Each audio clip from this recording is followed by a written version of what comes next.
Speyside. It's that boring region, isn't it? Where everything tastes of pear drops and apples. It needs to go in a sherry cask before there's actually anything interesting comes out the region. And it only exists to provide filler for blends. I don't actually think so. I don't agree with that. And we're going to spend a vPub this evening exploring a little bit of Speyside and talking about reasons that I think it's pretty special. See you in a minute.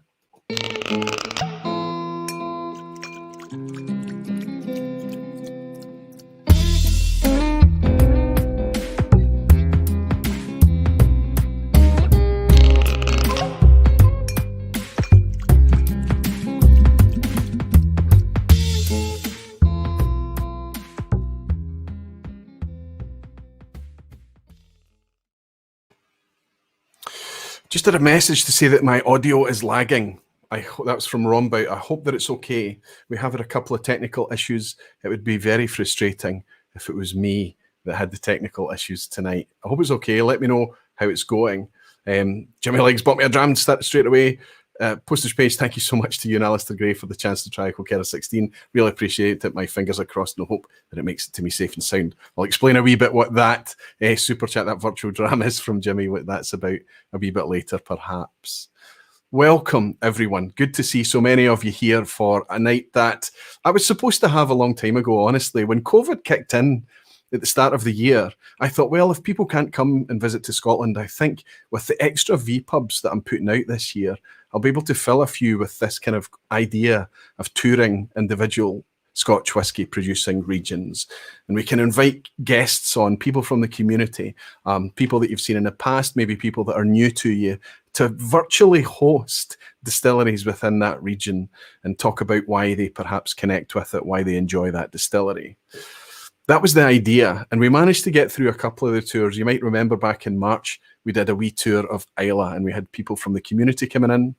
And then a few weeks after that, in April, I had Roddy coming on to join me to do a Campbelltown tour, a tour of the Wee Toon.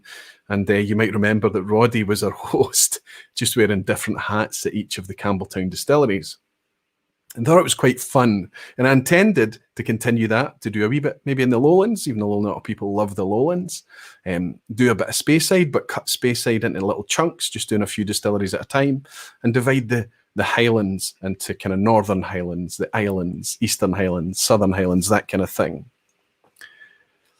But everything got a bit busy. Everything got a bit, it just kind of ran away from me, and the idea, it wasn't ever dropped, but I just never picked it up again.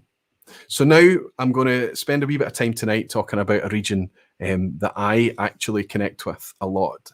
But I have to say, and I've admitted this, that despite my kind of constantly changing top 3, top 5 lists or whatever, it's very rare that a Speyside drifts into that kind of top 3, top 5 list. And I think that's quite interesting because there are a lot of distilleries there that I think are pretty fantastic. And we'll explore a few of them tonight, including what I believe to be my current, let's say, favourite. But let's jump into the lounge to welcome some of the beautiful whisky folk and dedicated barflies.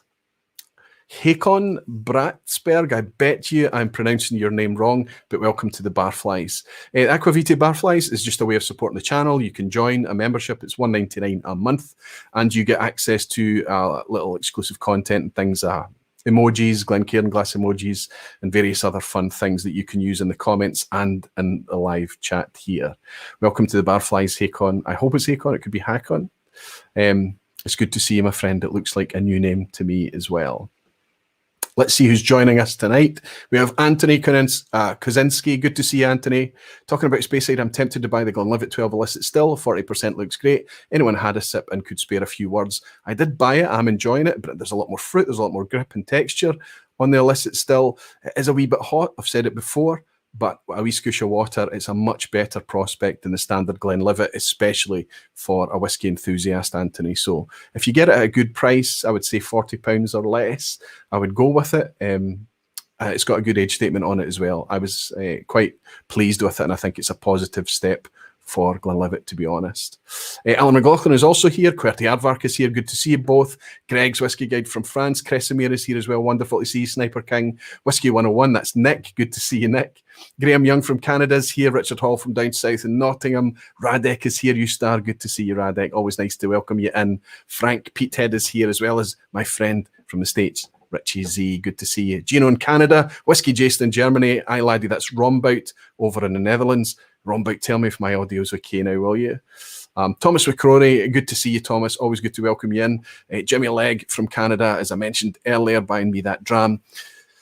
What happened recently is that there was a really nice bottle of Coquerin 16 donated for me to share with patrons, with some of the community. And I thought that was a really nice gesture from Barfly and supporter Alistair Gray. But then I was trying to work out how I could share it, because I wanted to obviously split it down into small enough measures so that more people could try it, but that gave me the postage problem. But I decided just to go with it. But then another issue came up with the Douglas Laing setup that's happening next week. Douglas Laing offered to send out samples to everybody to sip along, and I thought that was a wonderfully generous thing to do. There was no need for them to do that as part of what we're doing next week, but it was a nice sip along, and if they were going to foot the bill, I said, why not? Please go ahead, send it out. Then they came back, and some of the addresses, over a dozen addresses, were in territories and countries that they couldn't legally ship to.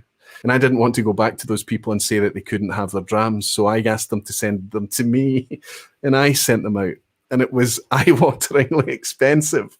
So I shared this story with patrons. And you beautiful, beautiful people have more than covered the cost of that postage. It's done.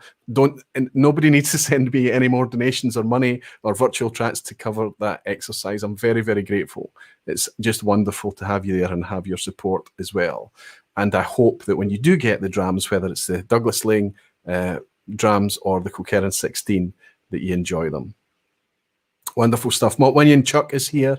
Hellswood, Helen, good to see you. I hope Andy's next to you, and I hope you're both doing very, very well. My friend Arnie Tiger is here. The Doc in Germany, the star that is Macallan, fine and rare. Alan McLaughlin just along the road in Glasgow. And just as the chat jumps, I was looking at a new name there. Caru, I've lost it. Caru somebody. I'll look out for your name because it looked like a new name and I wanted to welcome you in, but it's just disappeared. Shane Lay is here. Yash Desai is as well. Hammy Diver, that looks like a new name. Aquavite. Andrew Handmaker here from Florida. This is my first time chatting. I'm currently sipping some Deanston 12. Cheers. Andrew, it's wonderful to welcome you in. Thanks for letting us know where you are and what you've got in your hand. I hope you're enjoying that wee Deanston. I like it a lot.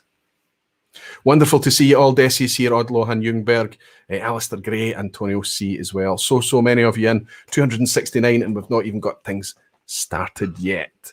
So I was curious as to what you would think about us exploring Speyside. Is it a dull and boring Scotch whisky producing region to you?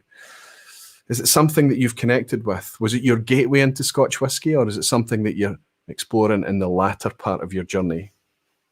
I tend to find that Speyside flavours, if we're just going to broad brush things, Speyside can often be a little bit lacking in definition, in my own personal opinion.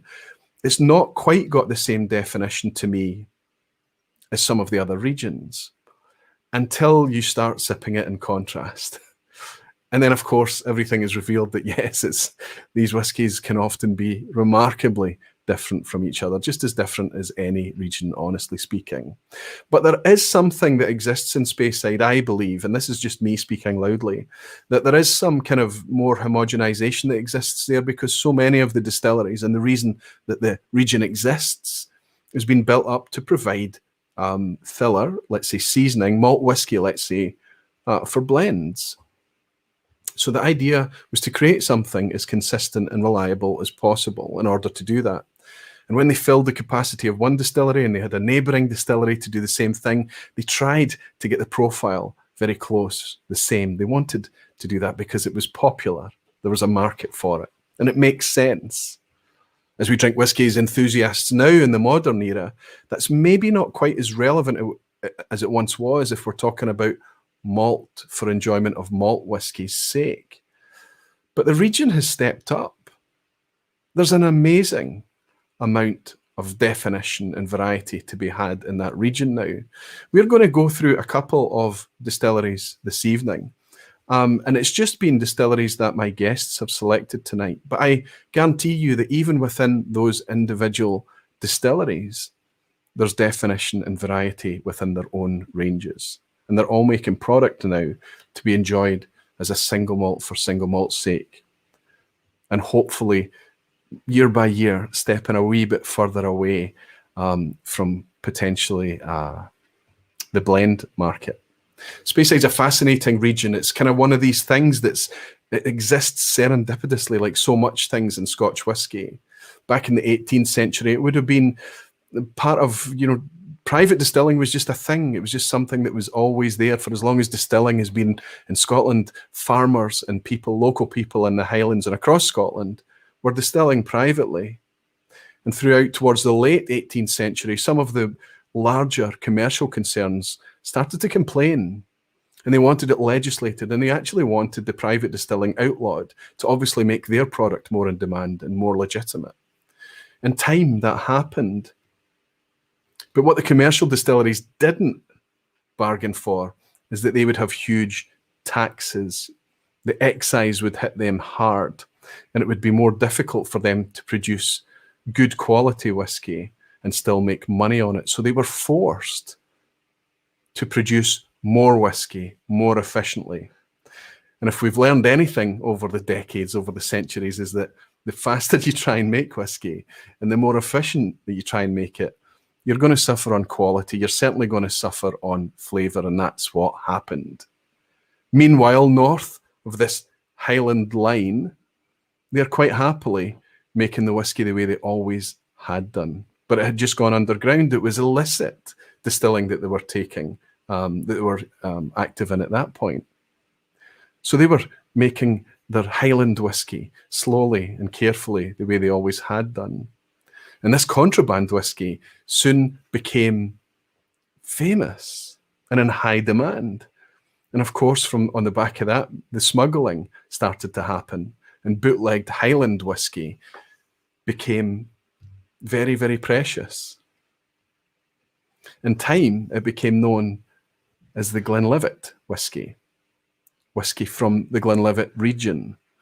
And it wasn't until the Licensing Act in 1823 when along comes a proposition whereby they could start to make whiskey and make money from whiskey in a legal way, that legal distilling started to happen again in the Highlands. And famously, John Smith of Glenlivet was the first to take up that option and open Glenlivet Distillery in 1824. And forevermore, the Scotch landscape was changed from that point on. Very quickly on the back of that, we have Stein's invention of the continuous still, refined then by NAS Coffee. In the 1850s, we have Andrew Usher finally working out that he can make a consistent product, that he can put a brand on it using this continuous made product from the continuous still and mixing it with malt whiskey to bring a consistent product that he can brand and sell. And then that became something that could be blended in bond. And the blending trade blew up, exploded, and took advantage of the issues with phylloxera and the demand in the late 19th century. And Speyside was the cradle of all of this activity. In fact, in the last decade of the 19th century, over 20 distilleries alone were built and opened in the Speyside region. Quite fascinating. And it continued at that rate up until the infamous Pattison crash in the closing year or so of the 19th century. But Speyside has remained, and it's remained the way it is there just now. It's because of the barley. It's because of all the wonderful supply of fresh water from all those rivers. We've got the Firrick, we've got the Livet, and of course we've got the Spey itself. And it was also serviced throughout the 19th century by a rail network. And when the railway made it up there, coal was available. They could bring in coal for fuel for these distilleries. They could bring in all the grain that they needed, even if it wasn't on their doorstep, which most often than not it was. and they could get the whiskey easily shipped back to the south, the central belt of Scotland, to England, to the ports and beyond from there as well. Everything came together at the right time and gave us that region of Glenlivet that we know today is Speyside. Hopefully, through the guests that I'm going to have, we're going to talk a wee bit about why it was once called Glenlivet, why it's called Speyside now, and why sometimes we see both of those names appearing on the same label. Hammy Driver, that's Andrew, just joined us tonight. He's saying Glenlivet 12 was my first single malt. Again, your gateway whiskey then, Andrew. He's saying it is what introduced me to Scotch whisky and got me hooked. It's interesting how many gateway whiskies are actually Speyside whiskies. This is not my gateway whiskey, but it's my gateway whiskey tonight. I've really not got much of this left, you'll see. I do sip Glenfiddich 12 often, and I enjoy it very much. It's one of these whiskies I can be almost a little bit relaxed about. I'm not uptight about it. I'm not going to analyze it every time. Sometimes, like tonight, I'm genuinely impressed when I remind myself how decent a whiskey it is. Of course, it's chill filtered. It's a mass market product. It's 40%. This is presented in very much the legacy that was defined by blends. I still enjoy this whiskey. I'm constantly on record. And just like Andrew there with his Glenlivet 12, this is kind of a good whiskey to bring people in to understand. It's not too challenging. Of course, so many of us are brought into whiskey nowadays by big, bold hooks like a really rich sherry cask or a big, meaty, peaty Islay whiskey. But that's not always the case. Often it's these nice, delicate, sweet Speysiders that do that job. Kim Grant on Whiskey's in, who's just done his first recycled review. I haven't actually given it my stamp approval yet. I'll have to give it a wee watch first, Kevin, and see how you got on with it. Over on his channel, he's done his first recycled review. Sorry, I've not had time to look at it yet, buddy. I'll catch it and I'll leave a wee comment. My first Speyside, I don't think I can remember. I'm sure it would have been in a flight you would have made up for me, but I do enjoy a nice Speyside. I don't doubt it, Kevin. In fact, the wee thumbnail that for your recycled review, I noticed that the table cover in that thumbnail was actually my table cover. So the flight that you've used in the thumbnail was obviously one of our famous and relaxed nights over here. Good to see you, buddy. Falsgraf is saying my gateway and still my favourite non-peated style is definitely Highland. Yeah, I think there's, the way I'm in my whiskey journey right now, I think there's so many more Highland distilleries that I would choose over a lot of Speyside distilleries. But depending on the individual dram, depending on my mood in the moment, you might find that line gets very, very quickly blurred. And I've sent out 3 drams tonight from my favourite distillery to my guests tonight in the hope that they can sip along. It's not intended that they guess where it's from, but towards the end of the stream, I'll share it with all of you what distillery that is and what drams I've shared with them. But I just want to get their feedback. Is this a whiskey that they could identify as a Speyside? Is it a true Speysider to them? And is it one that they rate? Do they enjoy it? Do they like these whiskies? All 3 of these whiskies mean a lot to me. They're very, very, I feel like they're very, very good whiskies. And I'm curious to get their feedback as well. Daniel Vermaas is saying, I got totally surprised by the Glenfarclas 10. I remember the first time I tried Glenfarclas 10. It was years ago. And my wife bought me as a gift, and it was wonderfully creamy. I remember that the first couple of glasses I had out of that bottle, I thought, this is what whiskey is. I thought I'd stepped up on a new tier of whiskey appreciation with that Glenfarclas 10. I loved it, and I've been chasing that flavour, that glass, that sip ever since.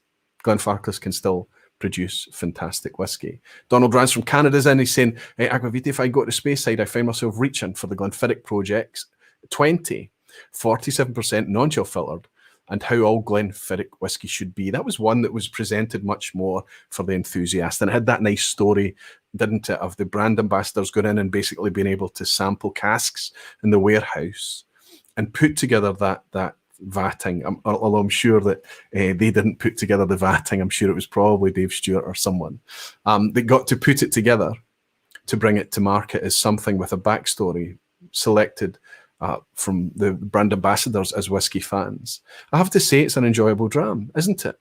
And it wasn't one of these limited releases that was put out there in such a limited quantity and such a high price. it was priced reasonably aggressively, and there was lots of it for everybody to connect with it. Sometimes I know that it's not possible from every distillery all the time on every release, but it's nice when you have enough whiskey to be able to evangelize about it and know that the people that are listening to you have a chance of getting it in their hands. Steve A is in. Good to see you, Star, always looking after me, saying Aquavita for me this afternoon, a little Glenlivet code. Again, another special release this time from Glenlivet. Berkey73 is in, saying Glenfiddich 15-year-old cask strength is near perfection for a Speyside. I also very much enjoy the Solera, the 15-year-old Solera vatting as well. Yeah, she's saying, my gateway whiskey was actually a Benromac Sassicaia, been a Benromac fanboy ever since. However, I'm surprised that I own very few Speyside bottles despite physically living in the region. It's quite unbelievable. And Max Kreitner is saying, my gateway was a gifted Glenfarclas 18. Didn't like it at first, put it away, but revisited about half a year later and was glorious. Hooked ever since, an 18-year-old Glenfarclas. Very interesting that the two of the whiskies that come up there, Benromac and Glenfarclas, you might just find that we may stop by a wee visit a couple of those tonight. The people that I've reached out to, my friend, my local friend here from Glasgow, Stefan K. You might remember Stefan joined us back in September time when we had that really fun but really hectic session, which I'm going to refine, by the way. I'm going to do more of that when we tried to match tasting notes to drams in a blind tasting.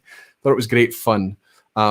And I knew that I would like to get something for Stefan to come back and join us again. And he's going to welcome us at a distillery.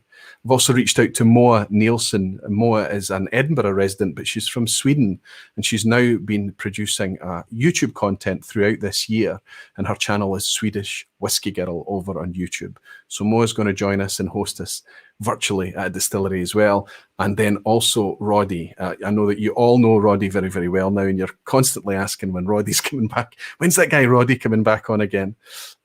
He's going to join us and welcome us at a distillery as well. So I'm looking forward to welcoming them. And Stewie Baby's here saying tried a Glenfiddich 21 rum yesterday. Very interesting contrast with the 12. The 21 rum I don't think I've ever tried. I know a lot of people quite like it. Billy Saunders is saying Balveni's Founder Reserve was the whiskey that got me hooked. Fantastic. I mean, it's almost like we have these experiences, we enjoy these times maybe with a Glenfiddich 12, and then we quickly move on, and we move on to more exciting things, maybe higher ABVs, more natural presentation, whatever it is, and we dismiss these whiskies as ubiquitous. And then we find ourselves in a situation, we're in somebody's home or we're in a restaurant or whatever, and the whiskey selection isn't like what we normally have at hand. And somebody brings us a malt and we say, oh, thank you very much. And we sip it and say, wow, this is amazing. What's this? And we learn that it's Glenfiddich 12. And that attitude is reset again. And you realize that, wow, malt whiskey's pretty good, isn't it? Just had somebody else join the Aquavita Barflies, Jerry Miller. He's no comment or anything. Jerry, welcome. Thank you very much for your support. It's nice to have you in the Aquavita Barflies. I just want to give a shout out before I welcome in my first guest. I was involved in a tasting. I was able to participate in a tasting last night that was really a privilege. It was a flight of Daft Mills that were donated, I believe, by Francis Cuthbert of Daft Mill for a charity tasting that was hosted and arranged by George Braley and Jez Batty of the London Whisky Club. London Whisky Club is going great guns. The membership is going through the roof. They've got well over 100 members now, and they're constantly bringing new, interesting and innovative tastings. And because of the virtual platform that they're embracing now, they're able to reach more and more people. And I think they sent 70 sets of Daft Mill out.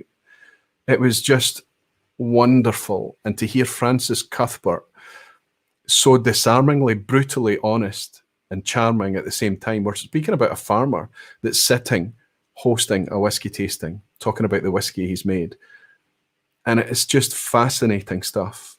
But the most amazing thing about that tasting last night is that that tasting alone raised over £4,000 for Chaz, which is a children's charity in Scotland. Over £4,000, which goes to the London Whisky Club's charity raising total of this year. They've been raising funds for the on-trade and things throughout this very, very difficult year. And it looks like that the London Whisky Club will have raised £10,000 over the year for charitable causes. I have to take my hat off to you guys. I think it's wonderful. I think it's wonderful that not only are you bringing people together, sharing whiskey, keep that spirit going, that open, inclusive, welcoming spirit going, and that thing that you're able to embellish it by raising funds for charity as well is to be applauded. Cheers to the London Whisky Club, and thanks very much to Francis Cuthbert, George Braley, Jez Batty, and the team for our amazing tasting last night. Cheers. I'm going to reach out to my first guest. I'm going to try and bring in somebody who's been having a wee bit of technical difficulty. This is a friend of mine from the local Glasgow Whisky Club. He won't hear any of the compliments that I give to him. He's one of the guys that I enjoy sitting next to because he always leaves these. He's always able to give really interesting insight into the whiskies that we're enjoying together. And I enjoy his perspective of whiskey. I enjoy his attitude towards it as well. He's been on before. You welcomed him back in September when, as I say, we did the tasting notes session. But I'll ask him for a thumbs up. If his tech is okay, we'll bring him in first. Stefan, we're hoping that your internet holds up tonight because it's been a bit patchy. Can you hear and see me okay? I can hear you. I can see you. Can you hear me and see me? As clear as a bell. It's absolutely perfect. I can see your happy face. I can hear your voice and your German accent too. Everything right now is perfect. Keep our fingers crossed. Welcome back to the vPub, Stefan. It's wonderful to welcome you back again, my friend. How are you? I'm very good. Thanks for having me back. And now that with all the praise, I feel the pressure. I'm really nervous now suddenly. There's no intention to make you feel nervous. But I think what I very much enjoyed having you on for the tasting note session in September. And a lot of people were kind of asking questions and things. And I thought, well, I can see that there's going to be a reason. I've already reached out to Ian Petrie. I think Ian will get Ian back on again. Julie, I know that I know how busy Julie is, but I would have Julie back on in a flash as well. But maybe in a more focused, less hectic session that I'm hoping tonight can be, maybe, because that was crazy.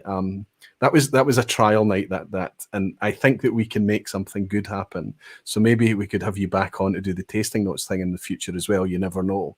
But the reason I've reached out to you tonight is because I wanted to reach out to people that could maybe nominate something in the Speyside landscape that they felt was worthy, that stood out, that there's something of note there, or that they had a personal connection with, something that they enjoyed. I didn't say, but I could have predicted the one that you chose. I feel like I could have predicted it. Tell us, Stefan, where are you welcoming us in Speyside tonight? Well, I'm not sure if you see just what I see or if you see the whole screen, because then you would see also the bottle, which I can maybe show you. Let's see. Let's have a wee look. If I can do this. So we are at Ben Romack. We are at Ben Romack in Speyside, and indeed maybe a not so typical Speyside, but still a very typical one in many other ways. So I thought when you suggested this idea, I had a few Speysides in mind, and I think Speyside you can divide amongst the really big brands like the one you showed, the Glenfiddich, Glenlivet, Macallan. These legendary large distilleries with a big fan base, with enormous output and wide range and 40-year-olds, etc. And then you have dozens and dozens of obscure, still big factories, but they are basically producing for blends. And then some indies bottle them, the Altmores and Glenlossie and Glendullan and all these names and I thought, what should I choose? And I think neither of them really would fit what I was looking for. I wouldn't feel comfortable suggesting something obscure, and I wouldn't feel too comfortable with a big one of which I'm not necessarily a big fan. I don't know much about Macallan or Glenfiddich really. This is so, and then I've thought of something, because in our September chat, one of the whiskeys was Ben Romack, and I didn't guess it, and I thought, and I think I said at some point, yes, this was the 100 proof. Yes. And I think at some point I even might have said, oh, this is maybe a Springbank or something. And I'm not too far away in many ways, I think, because there's so many similarities, both in the makeup, but also in terms of ownership and how they position themselves on the market. and therefore I thought I must go for Benromach really. And luckily I had one. I actually had two, and I had one that needs opening, because this bottle I won in a Glasgow Whisky Club raffle 4 years ago, and I thought it's time to open it. I can't remember where it came from. So you've just opened it tonight? Yes, I opened it tonight, yes. Yeah. And it's the 10-year-old. Is it the 100 proof? No, it's the normal one. This, I mean, it's the normal 10-year-old. Fantastic. So I think, and what they've done there, Alistair McPhail is in here, and he's saying, Roy, a colleague has just bought me a bottle of Benromach. Guess why? Think of the owners and my name, of course. And as you've touched on there, we have there is a lot of synergy between Springbank and Benromach, and it's not just that idea that somebody picked out, oh, could this be Springbank? I can see why somebody might think that this is Springbank-like, that there is something in this, right? So they have pretty much the same peaking levels. I think this is probably one thing that might trick your mind. I think it's 10 to 12 or something, and Springbank is 10 to 15 ppm. So that's relatively similar.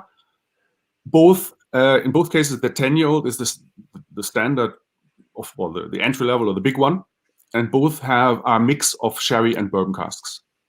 Absolutely, so, which maybe you say is not that much, but I think that's still quite something. But then you look at the ownership behind it, and I think that's what gets really interesting, because both, I mean, who owns who is a bit the question, is Springbank, but it's one company that owns Cadenhead, one of the oldest and most prestigious independent bottlers, and owns Springbank Distillery.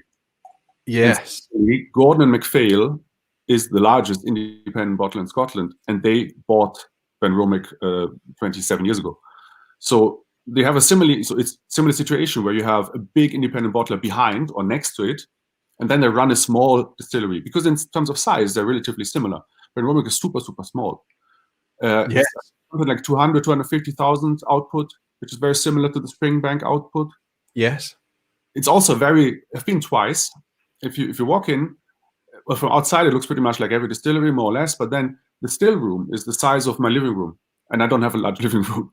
So it's really so small that when we went there for the tour, it was like, where do we stand here? So in COVID times, no tours, certainly, because there's no space for it, to keep distance, because it's really small. I think this is quite an interesting aspect, and this might be reflected in the way they make the whiskey. There is, I suppose, no need to rush it, or we need to not churn out lots of stuff because that's our business. No, we are the big independent bottlers. We sit back and sell our regular independent bottlings of the big stocks we have sitting in his warehouse in Elgin, and then we can see what we play around with Benromach. Benromach.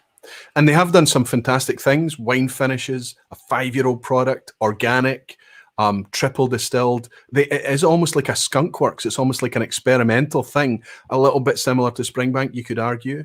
Also, the idea that they like to employ human hands to make the whiskey as much as possible, maybe not to the extent at Springbank, but very old school attitude there that I think maybe plays through and comes through in the whiskey. There's an old school feeling to this, that you're right, it's about a little bit about the peating, but I think there's a funk in Benromach as well. I don't know if it was always there prior to Gordon and MacPhail, or I don't know if that's been brought in and designed by the G&M ownership. What do you think? I would think it would have been designed by the ownership, mainly because when they reopened, well, the distillery is one of those distilleries, like you already mentioned, at the end of the 19th century. It was one of them when the big boom was, let's everybody open a distillery. This is 1898. But then it had pretty checkered history. I mean, they could have gone with, like many other distilleries, and now there would be big factories or big brands or something, but it never really, they struggled along. And they were closed a few times in the 30s, and then they were closed, as so many, in the 80s. Yes. And they were silent for 10 years, and nothing happened. And apparently, I reading around that it was basically a dump filled with rubbish and empty lager cans when Gordon MacPhail bought it in 1993. Yes. There was nothing left of the distillery. It's a shell. It's a bit like Glengyle in Campbelltown when they made Kilcarran. It was a building.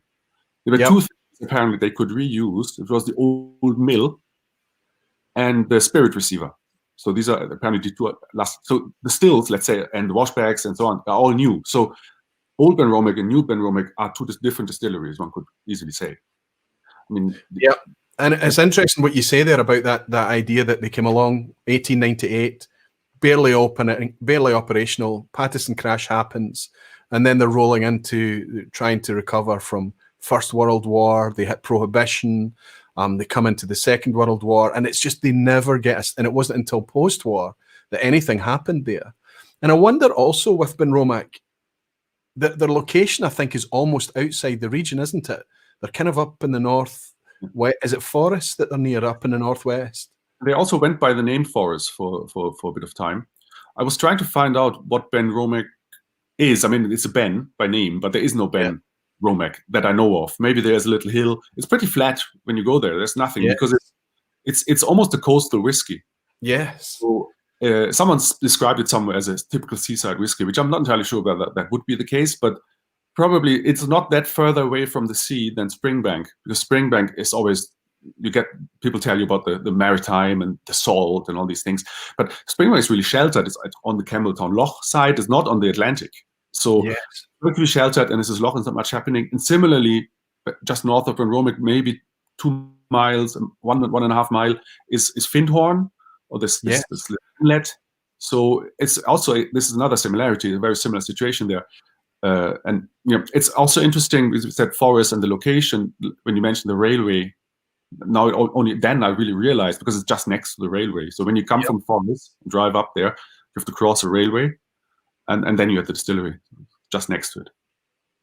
And I think so many of the distilleries, I'm not sure if Benromac had it, but they had their own little steam engines. I don't even, the steam engines used to have a name like Pug or something. I can't remember what they called. I don't know if you remember, but they had their own engines that would connect, almost like much in the way the water works. The river has tributaries and burns running. They would have their own lines running into the main railway lines in order to get goods in and out as well. So you mentioned there that they were also for a while called Forest. The distillery was called Forest.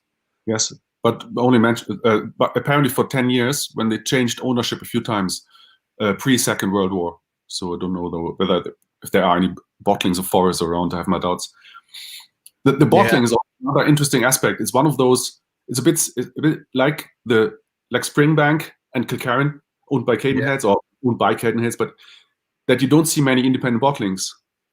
Funnily enough, although they're related to the independent bottler, and if there are independent bottling, it's either historic and stuff that is not going to happen anymore, or it's the sister company bottling them. So I hardly ever, actually then looked around where I could find any, and there's not much. Then there's the Benromac ones. And I think I remember at Douglas Lane Benromac once, but I think you're absolutely right. Yeah. We just don't see much of it at all.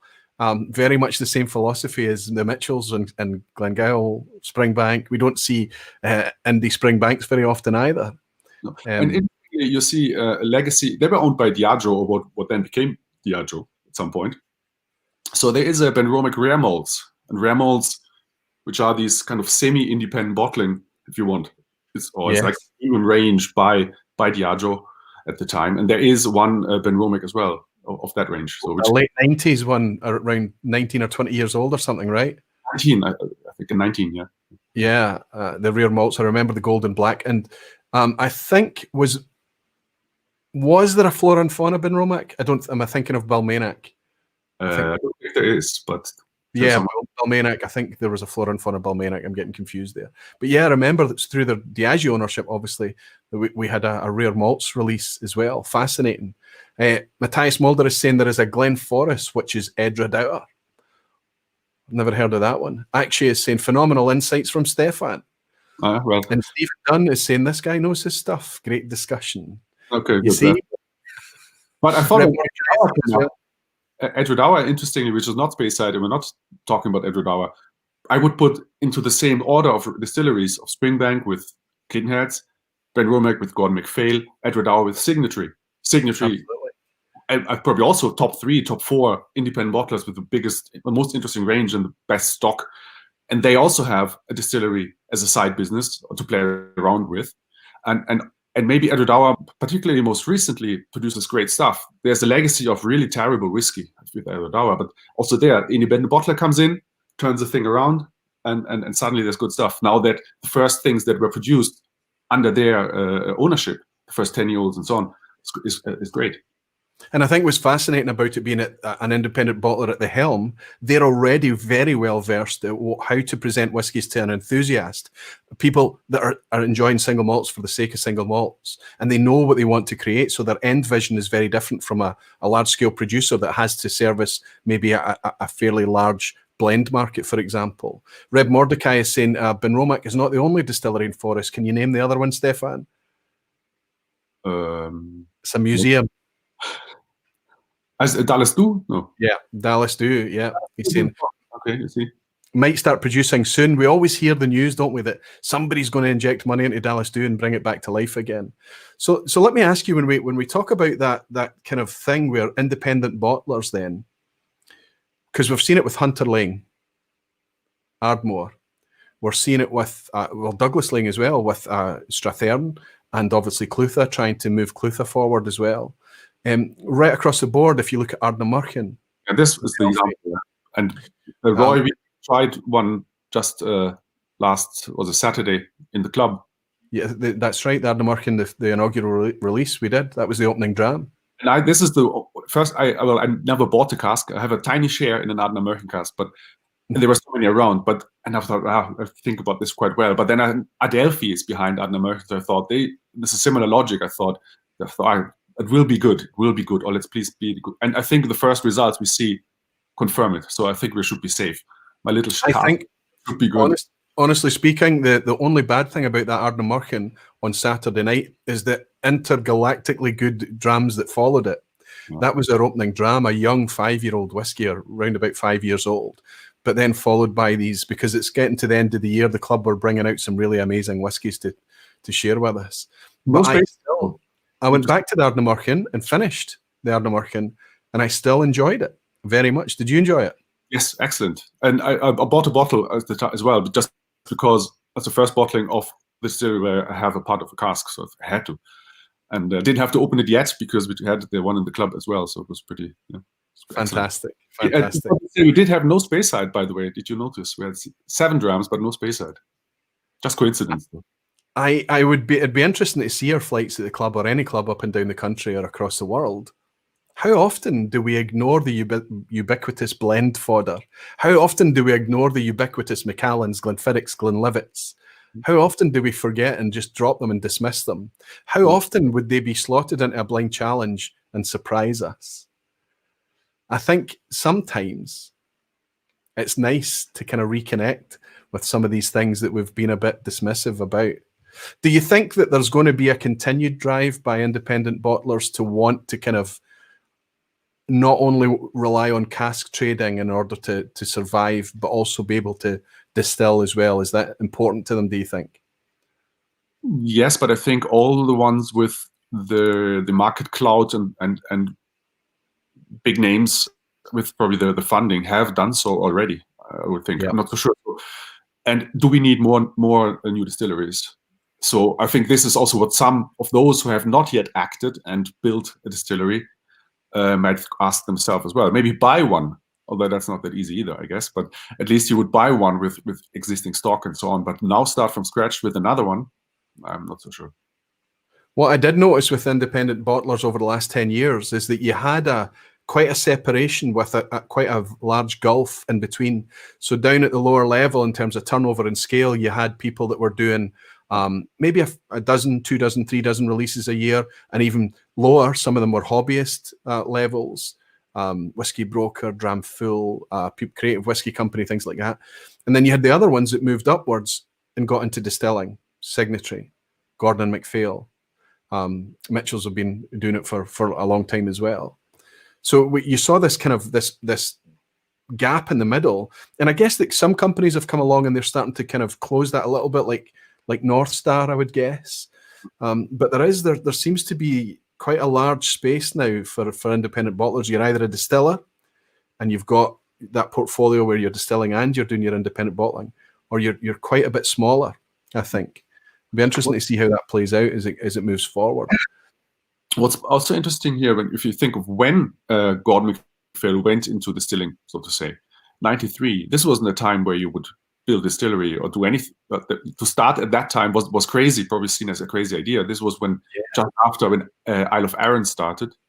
But this was the time when they were still talking about closing things, and stuff was still about let's get rid. So that was an interesting strategic thinking ahead, which now pays, I think.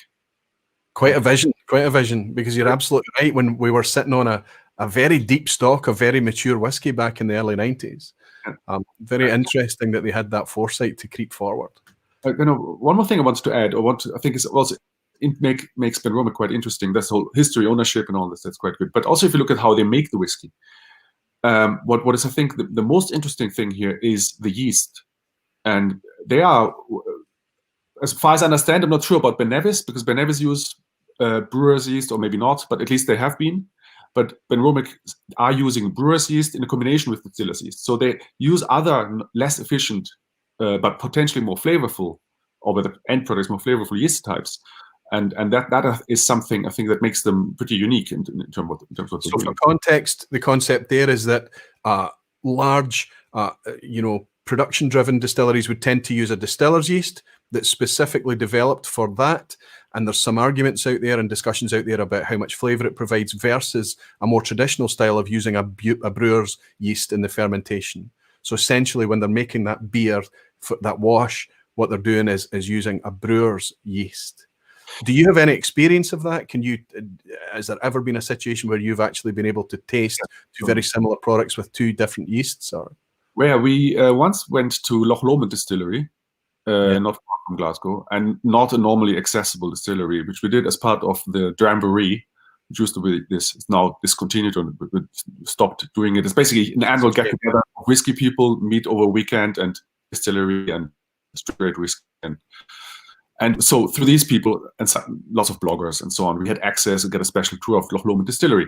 And they do a lot of experimentation in all sorts. I mean, any lever you can change, they do.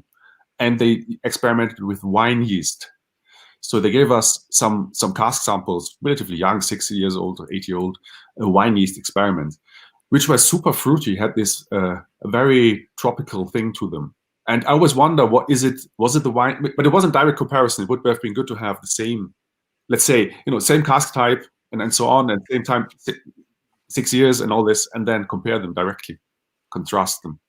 And of course, Roy has some of that. I had the ability to do that very thing. These samples were given to me by Michael Henry, and I'd never tried them before. I tried them blind. And if we went back to that vPub, that session with him, my immediate response was, wow, the fruit just kind of exploded. When this gets opened, Stefan, I need to share it with you. This is that product. Excellent. This is the single cask white. So this is 2006 to 2020. So we're looking at 13 or 14 years old now. So it's matured quite a bit. But this is using that wine yeast product. They bottled it as a single cask for the whiskey shop, and I managed to get my hands on one. Very glad to have it too, because I've only got a wee dribble left of the sample. But I agree with you fully. That was a wine yeast that was used there. So immediately you see, just with that was the only change in the samples. Okay, different cask, yes. A slightly different time of distillation, that kind of thing. But most other things had been dialed down. And when you have the whiskey maker excited to share it with you because he believes he can taste a lot more fruit and engagement in the dram, you know that's quite an interesting thing. Yes. The amount of people that ask me, I need to do a vPub about yeast, but I think it might be the quietest vPub, both on geek level, but who wants to turn up to talk about yeast? Well, you could guess, maybe Dornoch boys, the Thompson brothers from Dornoch. Yeah. They are quite, and they just bottled the first whiskey. And I think it's interesting that this yeast experiment comes under the regime of Gordon MacPhail. Or experiment, not really. I think they've been doing this for a long time. But with Gordon MacPhail, I don't know whether they still do that, but their whole campaign about, was it not the wood makes the whiskey or something like that, where they had these brochures that make a big thing about, basically it's only about the wood and we have the good wood and therefore it will be fantastic. But they admit because it's not their whiskey, it's their casks, right? Yeah. So it's interesting that they would actually come up with the yeast thing. I mean, one of their theories why the Lafroigs and Beaumours of the 60s and 70s are so fantastic and tropical fruit and all this is that, but there are other people more expert than me, that these because they used apparently spent yeast, well, still alive, but old yeast shipped over from Glasgow, from the breweries in Glasgow or maybe Edinburgh, I don't know, at the time, so when the brewery was more than just tenants, and used this because as a cheap way of getting the fermentation going. So they didn't use any sort of bag of dry yeast and put it in. This was just cheap, and that's what they did. And it paid off because potentially this might be the reason, or one of them, why you have these tropical 1960s Beaumours. And maybe this is a way to replicate them if you try something similar now. I don't know. It's fascinating. And I know that we don't have a time machine, but you know, this isn't just anecdotal from one or two people. This is something that you continually hear. As soon as people connect, if they have the funds or the location or the placement in their career, let's say, to be able to connect with 1960s, 70s Beaumours and Lafroigs and things, if they have that privilege, we hear the same thing fed back. Wow, the tropical fruit, it's amazing. The peat is not on top or beside, it's inside the whiskey. It's all part of the same organic thing. It's the most amazing thing. Maybe we'll arrive there at some point in the future, especially if we have these people that are stopping this kind of efficiency-driven thing and really trying to make the best malt whiskey they can possibly make. We could arrive, because there's a bit of serendipity in there, Stefan, isn't there? They didn't use it because they decided to try to make the best product. They used it because it was available and it was cheap. and it turned out that it made an amazing whiskey. The casks, you know, you at the really start of whiskey, you didn't put it in a cask to give it a nice rounded flavor and some raisin or whatever. No, it was an old sherry cask that you had anyway, and that was the vessel, because you have to put it in some sort of vessel. It was a vessel. Too expensive, too small, put it into a cask. Necessity. Exactly. And we ended up with a profile, a style of whiskey. Thomas Elmer is saying, sorry, go ahead. So a peat, similar thing. Great, peated whiskey. No, you used it because it was the only fuel source you had because there was no forest or hardly any forest. So what would you use? The flavor is incidental, absolutely. Thomas Elmer is saying, depending on the people talking about, any subject can be interesting or boring. I think you could find the right person to help you get the yeast of the matter.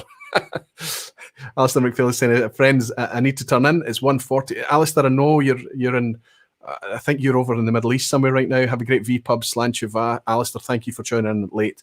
We pick it up in the replay, my friend. It's good to have had you in tonight. Stewie Baby is saying, I think they used the wine yeast in the 149th Open Edition too, talking about Loch Lomond there. And Graham Horner is saying, don't let Whiskey Novice hear you talking about fruity whiskey. The boys get pineapple in the brain. That's Jim over Northern Ireland. He's talking about the Whiskey Weekend. Dram Harrow is saying, I was thinking today about what if we do some sort of yeast experiment just as terroir at Waterford? So where Waterford is focused on the barley and where the barley's grown, what the location, the strain of barley, somebody putting that amount of focus into the fermentation side of things and the yeast. Absolutely, Harrow. Everyone is saying, doesn't the business model drive the independent bottler market? Is there a lot of cask availability? I would think if cask availability dries up, having a backup distillery seems prudent. I think that was a lot to do, Everwind, exactly that, with the drive for them taking a bit more control over their own destiny, because when you have these peaks and troughs, the exact same thing is reflected in the brokerage market as well, where there's lots of casks available and the prices are good, and then suddenly there are no casks available and the prices are very, very high. The Amber Rush is the topic that I covered last week's vPub. I argued that the capacity has been increasing now for the last 15 years. Where is all this mature stock? Because while blends are flat, we should be seeing a lot more mature stock starting to appear on the market again. Certainly as a drinker, as an enthusiast, that's what I'd like to see. I have a question for you, Stefan. Did you get a chance to try any of the wee drams I sent across to you? Because this is from a distillery that's close to my heart. Yeah. Yes, well, I poured them, all three, and I nosed them and I tried them. I like them. But really to come up with some sort of, for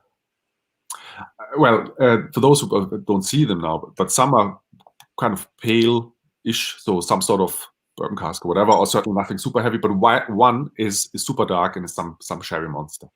Yes. So I would discount the last one because it's probably difficult to get anything out of it that tells you something about the distillery, other than they use sherry cask. It might be a typical thing they do. It might be, a Ballauers and yes, Who knows? But it's really tricky. And particularly then that you said it's one of your favorites, so it won't be a too niche one, I think. And it's not one of those that are presented today, I would imagine too. And then it's also it's not a Glenfiddich because you just talked about it, and so on. And then it gets really tricky. So I know it's not about guessing, but it is, really. It's not about guessing, but it is.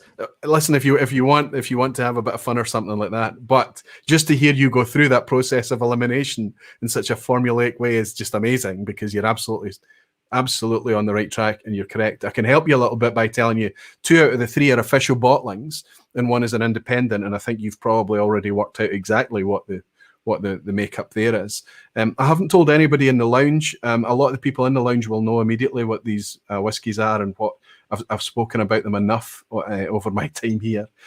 You're absolutely right. 2 are paler, and they are both of these are vatings, or let's say marriages of sherry and ex-bourbon. One of them is a little bit closer to the more ex-bourbon style, in my opinion. One of them slightly darker, and then this one is very, very dark.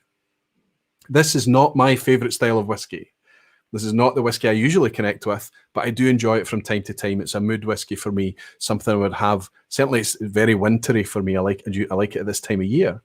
But this one was an amazing example of the style. I absolutely loved it. It was expensive. I spent far too much money on this, but I'm very glad to have it. And when you see the bottle a wee bit later, you'll see that I'm tearing through it as well. It was supposed to be a precious one. But yeah, are you willing? Do you think you know what distillery it is? I'm not going to reveal to you just now, but it's pretty hard then, because then I'll just know. I think I'll wait for the experts who are still to come to fame, and then I come back in and say I knew it, because of course it must be different. You're welcome to do that. Get it right. There's 2 more that I can exclude. Are you? I know that you've got an early start and an early rise tomorrow. Are you able to stay a bit longer? Yes, I have to give the computer back to my girlfriend, because I'm using her Mac now because mine didn't work. Let's see how that goes. But I will be staying here. Yeah, it's too interesting. Well, thank you very much to your partner as well. Thank you for bringing along that Mac and getting the technical issues sorted out. It's always a pleasure for me to listen to you. It's been an absolute pleasure for me to listen to you tonight.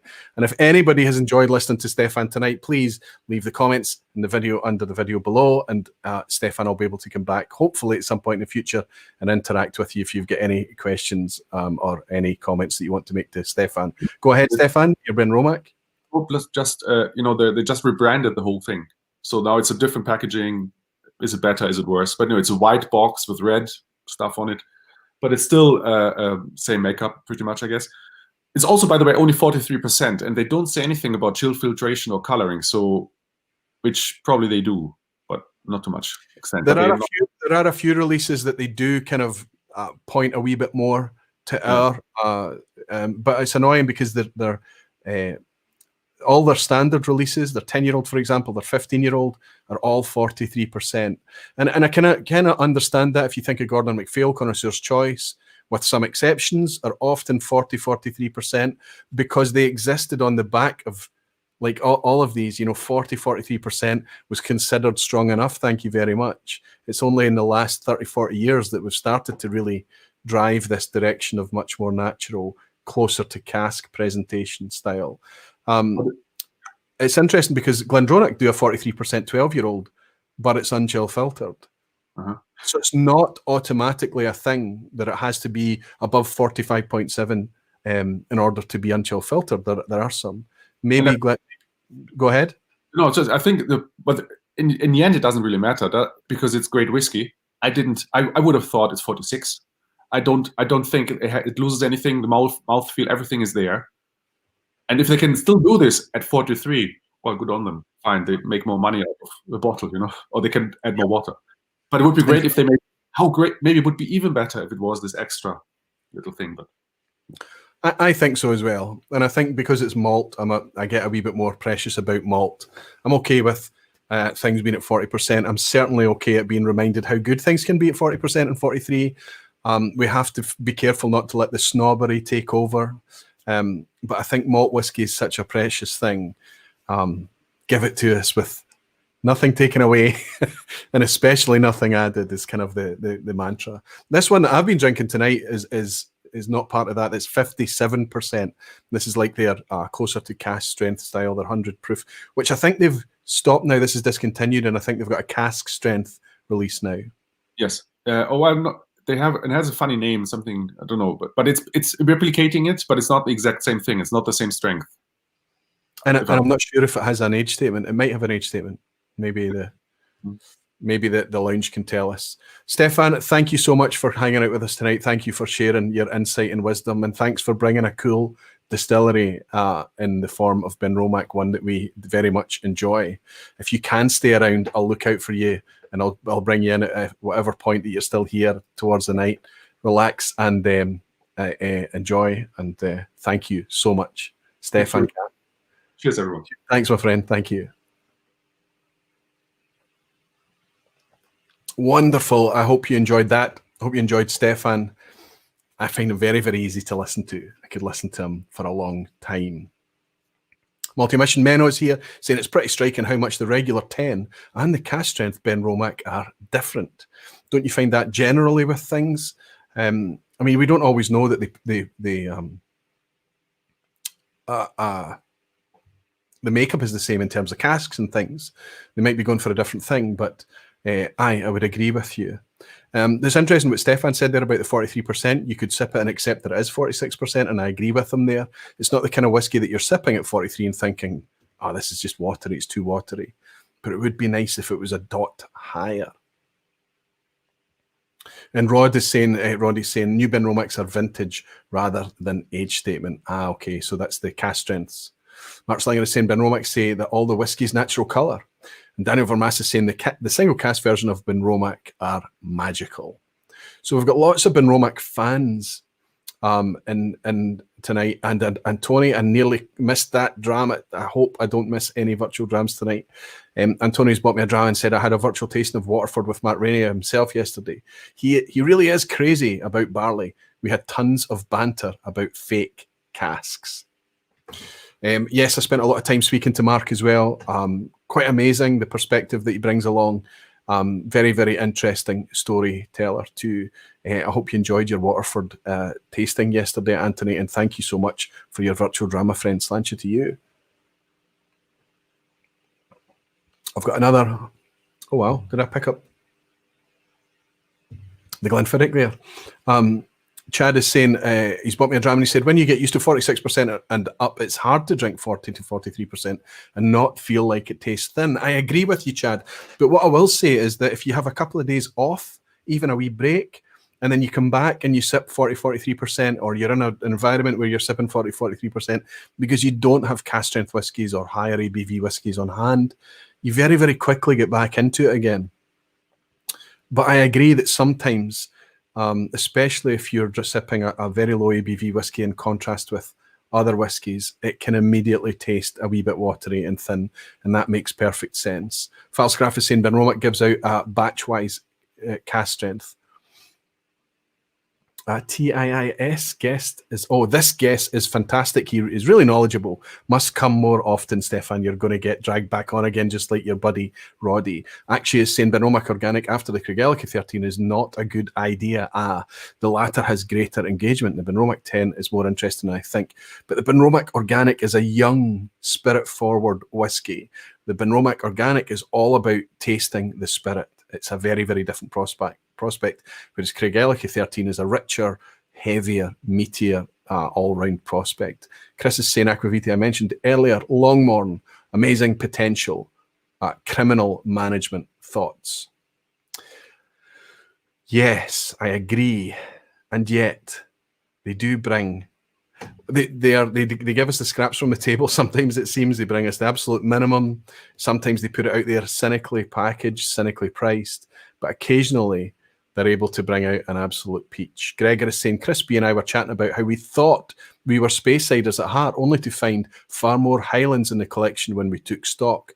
That, indeed, Gregor, and I'm speaking about myself here as well, is very much my argument tonight. How much have we forgotten the Speyside whiskies simply because they are big, factories potentially. And Thomas Elmer is saying, yes, after 3 or 4 drams, 40% might taste okay. Perfect, Thomas. That's exactly my point. I'm going to reach out to another guest just now. I'm going to reach out to somebody who's appeared on the scene in very recent months. You could even argue this year. I think it's this year. And she appeared on my recommended list. The YouTube algorithm was working very early on, and I started to tune in. Now, there are lots of YouTube channels, and they all burst onto the scene, and they all start off great intentions and things, and eventually some people work out that it fits them, and they enjoy it, and it brings them a lot of joy, and others just kind of decide that this is a lot of work, isn't it? So we'll give it a break, and they realize that it takes a bit longer to grow. That's not the case with this next guest that's coming on. She's appeared. She's turning out a lot of good content, a lot of insightful content. She's very reflective about the whiskey, very friendly and very welcoming, and she's putting out regular content. She's from Sweden, but she's resident in Edinburgh, and I'm going to ask for a thumbs up from Moa, a Swedish whiskey girl. She's in good shape. Moa, welcome behind the bar at the vPub. Good to see you. How are you doing? I'm very good, thank you. Thanks for having me. I'm sorry? Thanks for having me. I've been enjoying the chat with Stefan as well. Yes, you're very, very welcome. It's nice to have you on board. I have been watching you putting out content for a few months now, and I was struck by the accent because it's a Scottish accent with obviously that Swedish kind of backbone to it. So I worked out that you'd probably been here a little while, but clearly, as your channel name suggests, you are Swedish. How long have you been in Scotland? I've been here 5 years, and it's actually quite funny. I thought I chose the clearest name possible. I mean, I am Swedish, I like whiskey, and I'm a girl. So I was like, let's stick with that. That will be self-explanatory. But I still get messages from people saying, can you please tell people you're Swedish? Because I tell my friends and they don't believe me. And I can hear that I get comments saying, are you Canadian? Are you Irish? Are you from the Northern Isles? So I don't know. I just speak and hope that people understand me. No, I would say you've got a nice, clean Scots accent, but there's clearly still that foreign DNA floating around in the background. But it doesn't really matter because you're very easy to understand. You're easy to listen to as well. But you've got to share with us, before we get into why did you take it onto YouTube, how did you get into Scotch whisky, Moa? Well, it's basically all thanks to my boyfriend. Much to the delight of my dad. My dad's a big whiskey fan, and he has a really lovely handmade wooden bar full of these lovely whiskey bottles. But he's always tried to invite me to try it, but I've always thought it was too strong, tasted all the same. But when I got to Scotland, I moved here to study professional dance for 3 years, and I was very set on moving back to Scandinavia after graduation. But my last year, I met Cody, my boyfriend, who's from Edinburgh, and he started working for the Scotch Whisky Experience the day after we met. So he wanted to learn more about whiskey, so he brought home some samples, and we tried them together, and he tried to kind of learn where the flavor came from, and he tried to explain it to me as a way of learning it, and it caught my interest. And one day he served me a dram. I thought, do you know what? This reminds me of walking in the forests up in the northern part of Sweden, bringing some barbecue stuff, and just having a nice day out in nature. Had a bit of smoke to it, and I thought, do you know what? I actually like this. And then after that, it kind of just happened. And we're talking about in the last couple of years. Then this is a very recent thing, right? Yeah, it's about, I think, 2.5 years ago, 3 years ago, maybe. And you've fallen down that whiskey rabbit hole quickly and deeply, I guess, because not only have you been enjoying your whiskey journey and exploring all those whiskies, but you're actually doing it on camera and sharing it with us. What made you take that whiskey passion and decide that it was a good idea to do it on camera? That is a good question. I mean, this latter kind of project, the YouTube, was thanks to lockdown, I have to say. I've always loved writing and being creative, and through creative content taking photos and, of course, dance previously as well. So documenting my whiskey journey through Instagram was quite an easy step to take. But I thought of doing a YouTube because I like talking about whiskey. You'll notice I love talking. So if I talk too much, just tell me. Me too, don't worry. Go but ahead. it's one of those things that I find myself furloughed from my normal full-time job, and I need a project. I can't be bored. I just need something else to do. Even if it's too much to do, I'd rather do that than too little. So I thought, do you know what? Why not start a YouTube channel? I'm a bit of a perfectionist, but Cody said the best possible thing. He said, you know what? The first videos you make are always going to be the worst. So you better just start and then learn from it. So that's what I did. That's right. That's right. If you look on back to your first videos and you think that they're good and you think that they were good enough to start with, probably you've not made any progression. You need to be able to look back and say, oh, wow, I would totally change that. I would do that differently. It shows that you've made progress. Absolutely. But the amazing thing is you've only been doing it throughout this year then, in anger, let's say. And your channel is already, what size is it at now? Almost at 2,000 subscribers, which is absolutely amazing. It is amazing, Moa. It is amazing. And I think it shows that there is an appetite out there for that nice, welcoming, inclusive. You know, you don't have to be expert and know everything. You don't need to know the ins and outs of everything. That's kind of, it's wonderful just exploring it and learning it. And I think that your channel's already managed to bring that so far. But tell us, where are you welcoming us today in Speyside? Well, I thought, what better distillery in Speyside to kind of welcome you to than the first one I ever visited in Speyside. So we're heading to a distillery that has a long history. It is one of the few that is still family owned. It is a lot of people's favorites. It has a lot of lovely sherry flavors. It was one that I enjoyed a lot, specifically one expression from it. But then I had an experience with it, which meant it's not been the one I've been reaching for quite a while until just recently.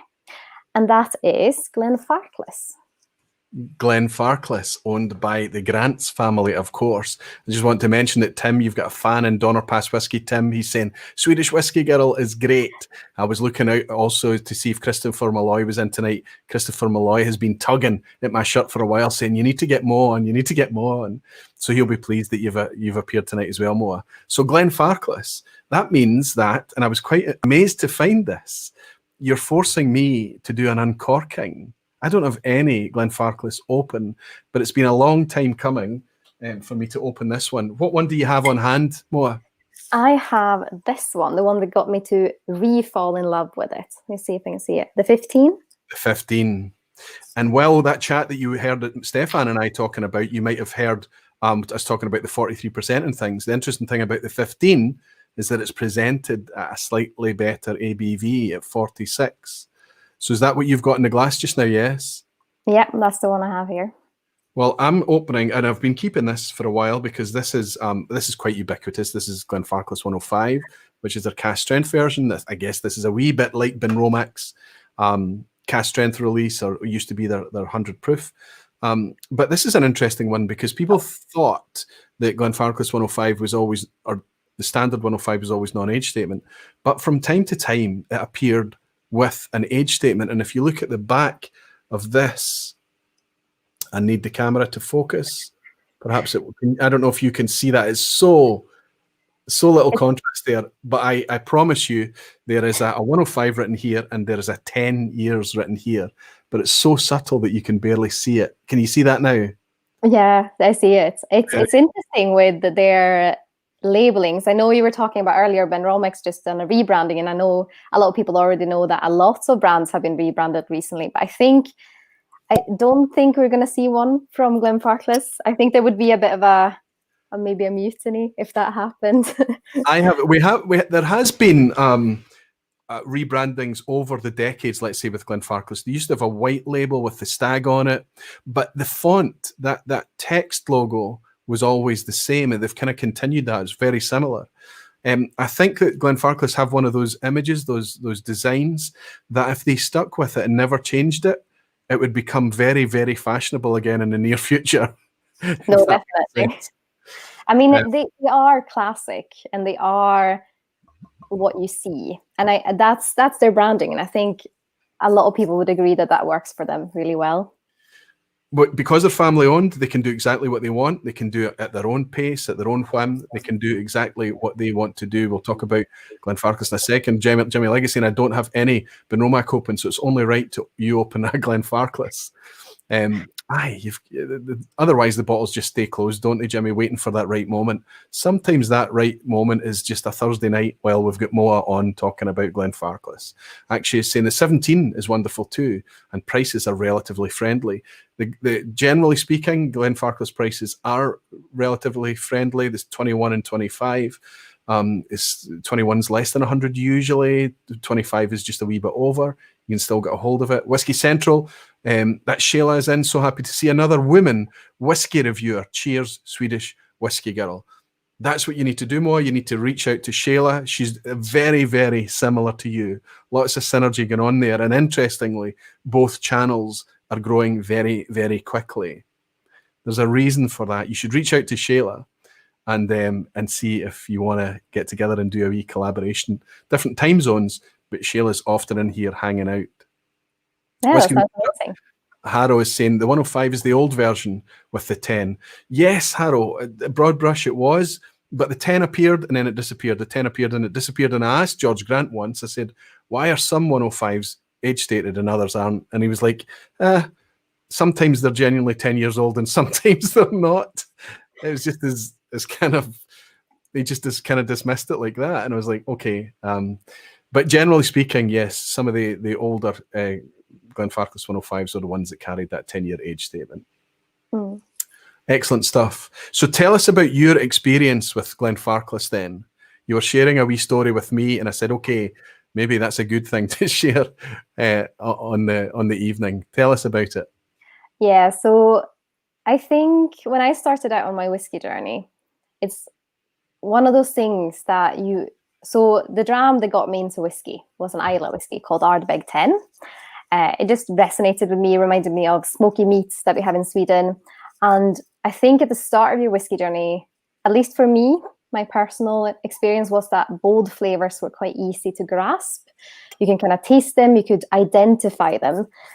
And I find that it took me where I am at the moment, a lot of bourbon cask whiskies really intrigue me because they give a little bit more of subtle nuances that might be very difficult to grasp because you don't really have the vocabulary or you don't really know what you're looking for at the start of your whiskey journey.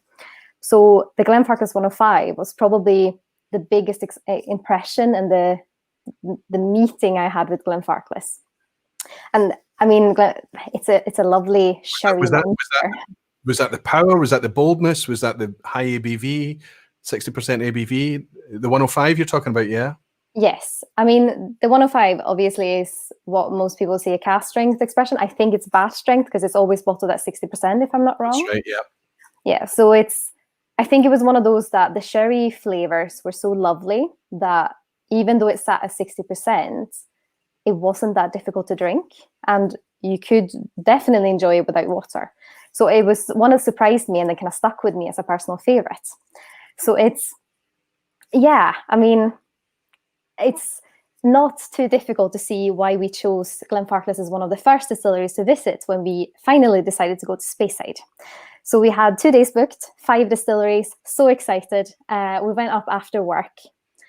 And on the way up, I felt a bit weird. I was like, not feeling great. I think it's period cramps, it's fine, I'll feel better tomorrow. Went to Glenfarclas, I sat down a lot and had a lovely tour, and especially one part of the tour was amazing, which I'm going to talk about in a second. But we did a tasting, we had the 10, 12 and the 15. And I was a bit disappointed. It wasn't what I wanted it to be. Like I wanted this to be an amazing experience because it's been so far. And then we went to Macallan, and comparatively Glenfarclas was a good place to start because I think the traditional and the the old-fashioned way of making whiskey really came through. And then compared to Macallan, which has quite a good way of explaining things to someone that might not know too much about whiskey, but it's very much a modern distillery. Yes. And you don't really get the sense. That's what I was missing the most at the Macallan. And then we went to Glengrant, and then we went home to our Airbnb, which was just on the doorstep of Benrinnes. I think we have trespassed on Benrinnes just because we couldn't find the Airbnb the first day. Okay. We finally found it, but I started feeling worse and worse, and eventually realized I had to go to the hospital. And turns out I had appendicitis. So I don't think there was anything wrong with the Glenfarclas whiskey. I just think that my taste buds were not working properly. I don't think my whole body was working properly. But there was more things. Just to be clear, that neither the 10, neither the 12, or the 15-year-old caused the appendicitis. This is an incidental thing. Definitely. I would also suggest that maybe there was a wee bit of, don't you think, that if you've connected with Glenfarclas through the 105, it's 60% ABV in that really rich, kind of heavy style, and then you're sipping the 10, 12, and 15. Be quite a contrast early in your journey. So what happened to you? You discover you've got appendicitis. Yes, I didn't. I went, my friend drove me in the middle of the night to Dr. Grace in Elgin, a very lovely hospital. They give you morphine, which was very good. And they told me it was definitely not appendicitis. So I was like, great, then we can do Aberlour and Strathisla tomorrow. That's great. Just give me morphine, I'll go home and sleep. Yeah, I think so, because I wasn't fine the next day, and we had to drive back to Edinburgh. The drive usually takes about 3 hours, 4 hours, but it took us about 7 to get back because the car broke down as well. While you're in pain. Yeah, I was just literally in the car for the whole day. But I got back, got into the hospital the next day, stayed for a week. They took out my appendix, and I got to go back to Speyside. So it's a happy ending, but it's definitely a visit to Speyside I won't forget. I'm very glad that it's a happy ending, and I'm very glad that you made it back. I can hear myself back. Why can I hear myself? Is it maybe? Can you hear me okay, yes? Yep. Okay, I'll turn this volume down a wee bit in case it's at my side. Yes, and you managed to make it back up again. But it was interesting when you talked there about the contrast. I didn't go to Glenfarclas and Macallan on the same day, but I've been to Macallan a couple of times. I've been to Glenfarclas, I think maybe only once. I think I've only been there once. But the feeling of the two distilleries could not be more of a contrast. Yeah. It's quite amazing. And that, I don't know, I don't want to put words in your mouth, but or let me just ask you, what was the feeling of visiting this distillery when you went there? Because obviously it's family owned, and you mentioned that kind of old, kind of traditional style. Did the distillery give you that feeling too? Yes, definitely. I mean, for me, whiskey is very much an experience, and I think it might be a little bit of luck or just a little bit of fate when you get into whiskey, which ones you're going to like and which ones you might not reach for, because it all depends on how you reach them. I think Glenfarclas, when we got to the distillery, it was this, you're greeted in this valley that has treeless hills all around it. It looks stunning. And then you see a pagoda rooftop. And I don't know if it's just me, but just seeing a pagoda rooftop makes me a little bit excited. I don't know if I'm just nerdy, but yeah, it makes me so excited. And then you get into this house and you see all the history, which, I mean, a lot of people love history. For me, it's these little bits, the kind of quirky facts that I kind of bring with me in my fact backpack. But Good. It's a lot of John and George's, and like you said, it's the Grants family. It's not the Grants and Sons, of course, but it's J&G Grants. Yes. Yeah. And even little things like seeing the truck who delivered the barley got me a bit excited. But we saw all of this kind of production, but the highlight of the tour was stepping into these dunnage warehouses. And if you've been in one, I've been to a few different distilleries that let you visit the warehouses. And the thing, you want the warehouse feel. You want the scent. You want the darkness. You want to feel this kind of cold. And you just want the silence, that you know that those casks aren't going to lay there for at least 3 years, probably longer. And they're just going to wait. And you're just going to have to trust the casks to do their thing for that time. And of course, Glenfarclas uses European oak and Oloroso sherry casks. So it's a lot of kind of trust to give them for 10 years. So just standing there in the warehouse, and I have one of my favorite photos ever that is whiskey related in that warehouse with appendicitis, but you can't see on that photo because I'm just so thrilled to be there. And I was just standing in that warehouse that just like made me realize that like the whiskey world is a little bit magical, I think, to me. It was really, really incredible. And especially these really old ones when you're just standing and there's a rope saying don't go past this line, but you can see all the rows of casks. Because I've been to other distilleries where it's just like a glass window. It's not the same, I would say. That's right. You want to touch the things if you can touch them. You want to feel them. You want to walk the ground. You want to taste the air, all of that. And I have to say, when you're in Speyside, one of the biggest things is that as you're driving along, it seems like every single junction, there's a signpost pointing to a distillery. Not all of them are open for tours, of course, but it's amazing as you just feel like you're in the environment where the whiskey is just hanging in the air. So to somehow cleanse it and to polish it and to make it much more of an ornamental thing rather than just something that you can touch and feel, I think is sometimes a wee bit of a misstep, perhaps. I think you felt the difference going into Glenfarclas. The tour I had at Glenfarclas had a really warm, welcoming, easy, comfortable feel. I remember the tartan carpets throughout the visitor centre and things. And I remember our tour guide, a guy called Steve. He was a glider pilot. He'd spent half his life teaching how to fly gliders, and I think down in Australia and things, and half his life giving tours at Glenfarclas. Wonderfully passionate and informed guy, which helps a lot as well. Again, that really warm, friendly feeling. Graham Fraser is saying, oh, it jumped. Graham, sorry. Let me try and get you back. He's saying second new bottle just opened, especially tonight, Benromic Organic and now Glenfarclas 105. Both a revelation. Graham, you're doing it right. You're actually drinking along with us. That's amazing. Tombular Bells is saying I visited the Glenfarclas and Macallan distilleries also at the same, just to feel the contrast. And Mashburn is saying, just convinced myself to open the Glenfarclas 21 from my last trip to Scotland. Ross, you have to do it, and I hope you're enjoying it too. 43%, but remember Stefan's comments. It's a wonderful dram despite it. And it's at a price point where you can drink it and I know that it's going to be easy to replace as well.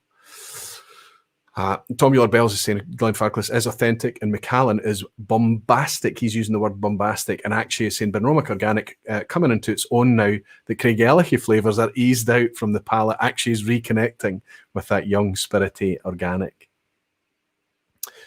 Alistair is saying 80 more subs to get to 2K, and he's put the link in for your channel. I'm not sure we can dig up 80 subs for you tonight, Moa, but if we can, we'll do our very, very best. Give Moa a wee subscription and go back and watch your channel at your leisure and leave some feedback and comments as well to say hi and connect with Moa over there. Jimmy Legg is saying tartan carpet is a hard design element to pull off. In Scotland, it's amazing. You become desensitized to it, Jimmy. You'll work that out next year when you're over here. It's just here in very certain typical places. And John Della Cuisine is saying, Alistair Gray, I've done my bit. Can't wait to check out Moa's content. Good for you. That's another subscriber, and John Della Cuisine as well. Moa, before you go, we're going to play a very, very fast game because I realise I'm keeping our last tour guide waiting in the background. We're going to play a very, very quick game, I think, of Is It a Speyside in order to let somebody in the lounge and potentially you win yourself a wee glass topper. Is It a Speyside sniper coin? And I think you've got a bottle on hand, so I'm asking you tonight to try and guess. And I've got 10 questions to work out which bottle you have. It's a standard core expression of a single malt Scotch whisky that's widely available, yes? Yes. Okay, let's give this a go then. I'll set this up. I'm going to give myself a countdown. I've been handicapped recently, Moa, because and I'm on a 3-minute timer. Let's see. It's so tricky with core ranges. I realise I have almost none at home. Pull up the timer here. No, that's not what I want. 3 minutes. I've got it ready, and I'll start the timer now. And of course, Moa, I'm going to ask you, is it a Speyside? No. Arrow is already guessing. He's suggesting that it's Old Pulteney 12. Don't say anything if it is. It's not a Speyside. Okay. I'm Are we in the Highlands, Moa? Yes. Ooh. If we use, well, let's ask a different question first. The big four distillers would be Pernod Ricard, Chivas Brothers, Diageo, Edrington, and Grant's. Is it owned by one of those? No, but now I don't think so. I usually know this. It's just because I'm nervous. So you don't. I'm going to pause my timer while you research. Take every second I can. Nope, it's not those four. It's not owned by one of those guys. Okay. If we use Dalwhinnie as the middle point of the Highlands, is it? Oh, I didn't take away. Is it north of Dalwhinnie? Yes.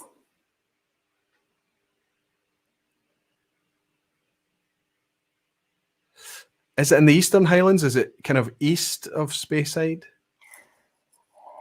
Not east of Speyside. So it's north. Is it owned by White Mackay? No. Is it owned by Inverhouse? No. Oh my goodness! Now I'm in trouble. So I'm in the Northern Highlands, or like it's north of Dalwhinnie.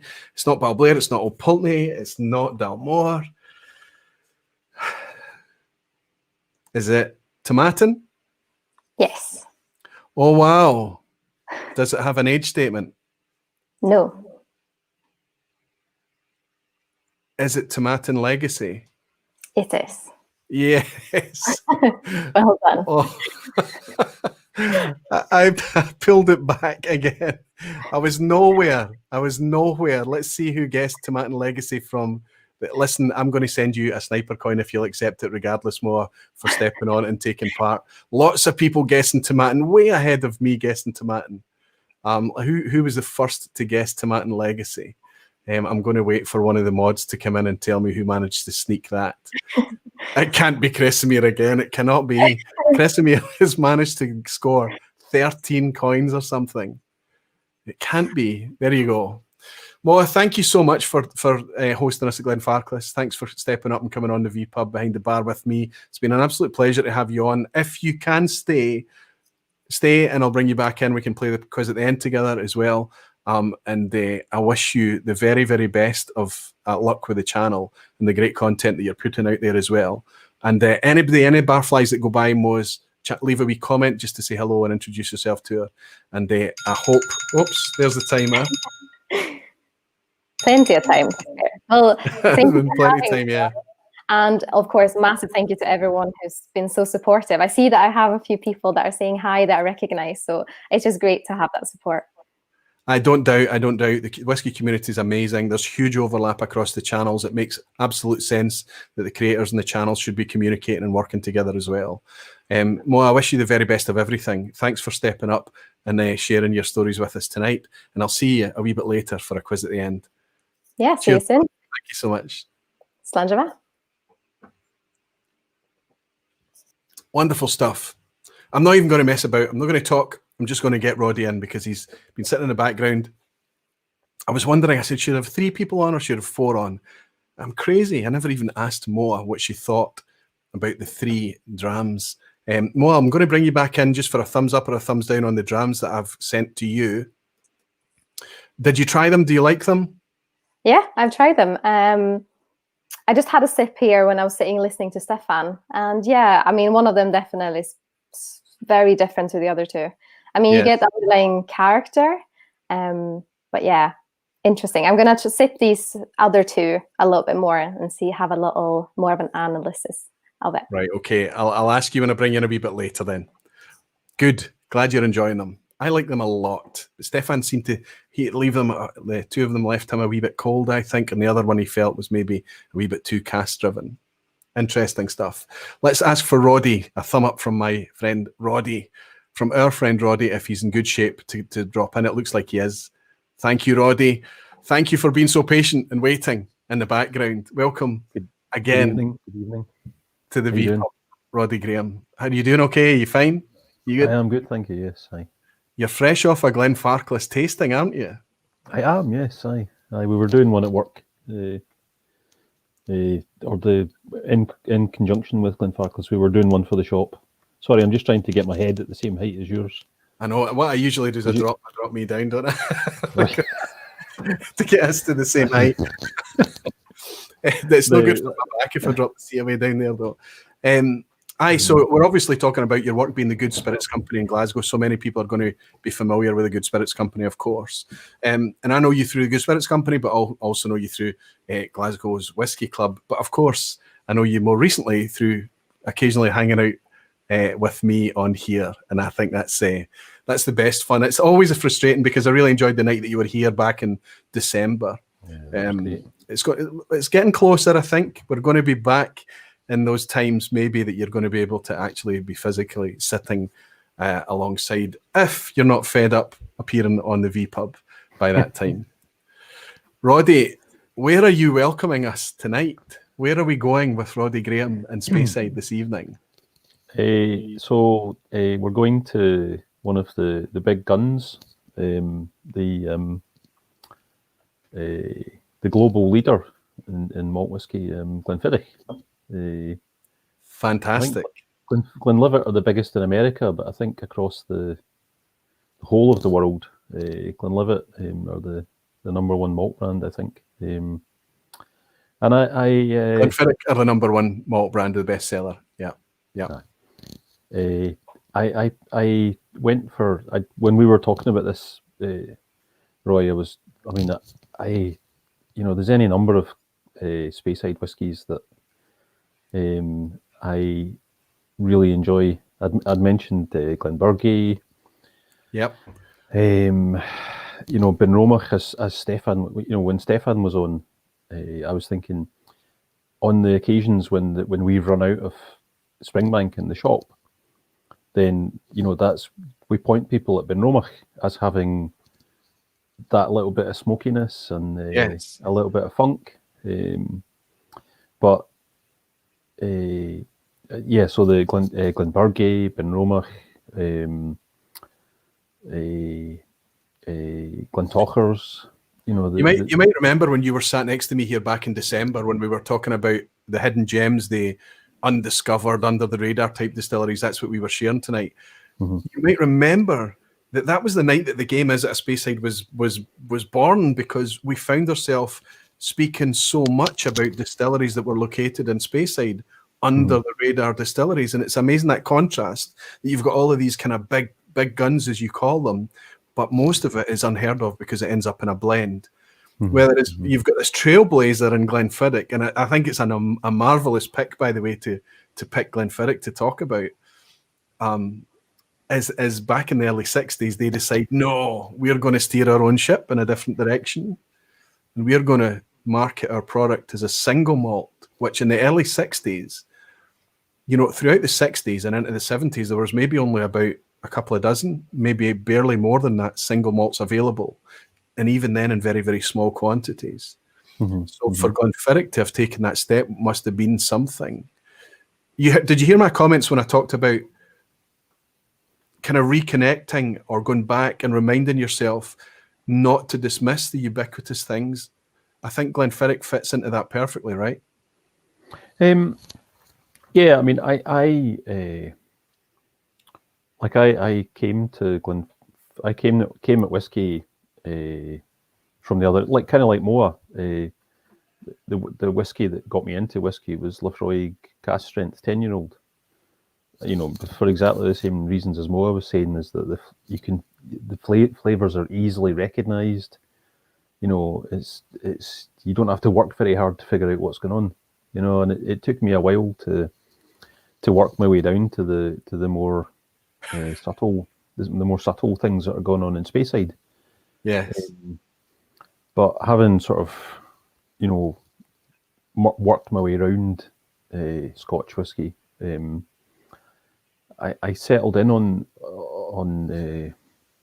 Glenfiddich 12-year-old a long time ago as my calibration dram. If ever I'm not sure if my palate's right, then I have a taste of Glenfiddich 12, because it's quite a it's a fruity dram. It's got that thing you were talking about, Roy, of the apples and pears. Yep. But it's also it's quite a subtle dram too. If you take your time over Glenfiddich 12, it does all those things that Scotch whisky does. It's got distillate character, it's got fermentation character, it's got wood character, but it's 40%, and we're used to drinking whiskies that are stronger than that. So you maybe need to pay attention so that I for work-related reasons or to make sure that I'm tasting well, I'll go back to the calibrator. The calibrator. Because it's if you used Lefroy 10-year-old as the calibrator, well, you're not really calibrating anything, are you? You're going out to the extreme of the bandwidth. It's interesting because you and I both, it doesn't need to be Glenfiddich 12, but that's by far the most common calibrator I have and I've used over the years is that Glenfiddich 12. And if you do find yourself a wee bit off and you think that maybe, is it me? It's not the whiskies tonight. You go back and you taste the Glenfiddich 12. And if that's tasting off, just to leave it that night, it's maybe not a good night for you to be enjoying whiskey. Maybe just pour something over ice and sit on the couch rather than analyze drams, right?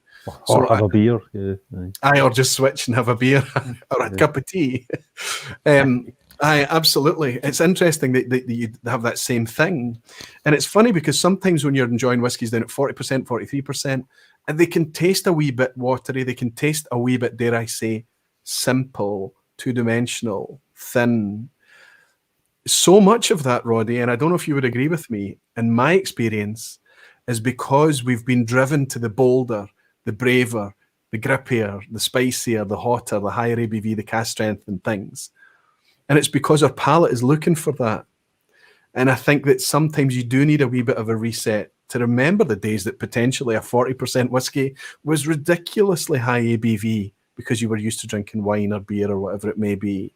Eric Cunliffe has bought me a dram. I don't want to forget I missed that. Cheers to you, Roy, and your amazing guests. This has become such a gift each week. Time to pour a Glen Farkles. Eric, thank you so much, my friend. It's a pleasure to have you in, and thank you for your dram. Cheers. And your nice words too. So it's when you talked about there, listen, I get this completely. Most people, if they were speaking about a typical whiskey journey, they would start in Speyside and they would work their way up to learn how to appreciate a Lefroy cask strength. Roddy Graham, and you're not unusual in this because of the bold hooks that it brings. You started at the Lefroy 10 cask strength, and you, to quote what you've just said, you had to learn how to work down to pick out the subtleties and enjoy the subtleties in something like a Speyside, a Glenfiddich 12. That's so many of my friends have been converted that way because of the boldness. They can taste something in whiskey that they didn't taste before. And then through their palate being conditioned through that journey, they start to appreciate things that are very soft, even blends. So it's quite amazing that you've come at it from that direction. Do you have, in the shop in a Good Spirits Company, do you tend to stock Glenfiddich? Is it there on the shelf? Not the 12-year-old. Well, that's not true. We do sell the 12 in smaller bottles for tourists, but so we do things like the IPA and the Project XX. Yep. And the 21-year-old and the 15. But I guess if there were tourists, which there aren't this year, then the tourists would buy the 12 from us, Yes. But the good thing about Glenfiddich 12, if you like it, is that it's quite often on deal in supermarkets, And it's wherever you're traveling in the world, wherever you're out for a bit of food or whatever it is, the chances of them having a Glenfiddich 12 on hand is going to be high. Graham Young's bought me a saying, cheers to you, Roy and Roddy. Wish that I could drop a few pounds in the basement at Good Spirits Company. My arm is out for a vaccine. Let's raise a glass to that, Graham. Graham is in healthcare in Canada, and he's eager for this vaccine. I don't think Roddy needs it, though, because I think that Roddy's already had it. He's a survivor. Cheers, Graham. Thanks to you. Oh, dear. But the other thing about, you know, so that Glenfiddich's ubiquitous, so it's super consistent. So it's a great baseline dram because you can pretty much always find it. But it's like Bunromach and Glenfarclas, you know, it's family run. Yes. And I think you see that when you visit, you know, it feels, you know, everybody that's working there is, you know, they're colleagues, you know, it's not like, you know, the bosses are on high and then there's the minions, you know, there's a lovely collegiate, yep. Collegiate atmosphere. Yep. And then, you know, they've got great, and the feeling that people that work there feel happy and privileged to work there. They get it. They get the fact that it's a business and they're making whiskey and things, but they also get the history and the whimsy and the magic and what brings the tourists in as well. I agree with you there, I have to say. Mm-hmm. Yeah.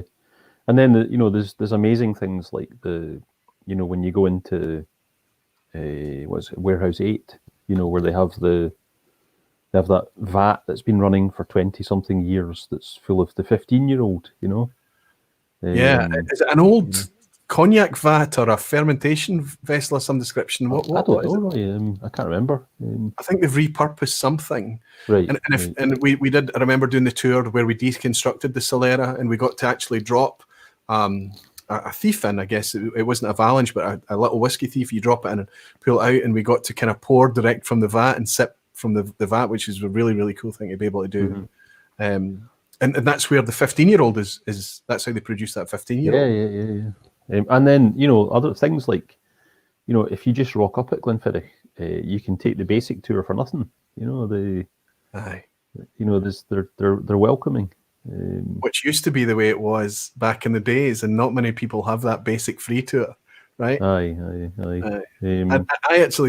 I forgot that fact to the point that I wasn't even sure if it was still a thing. That's really cool. That's a cool wee nugget. I may not be not be you and Roddy's biggest fan, but I'm damn close, says Jimmy Legg, and dropping a wee dram as well, Jimmy. It's always lovely to have you, Jimmy. buddy.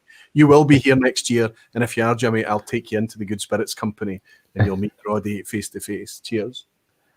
And then go ahead. You know, there's the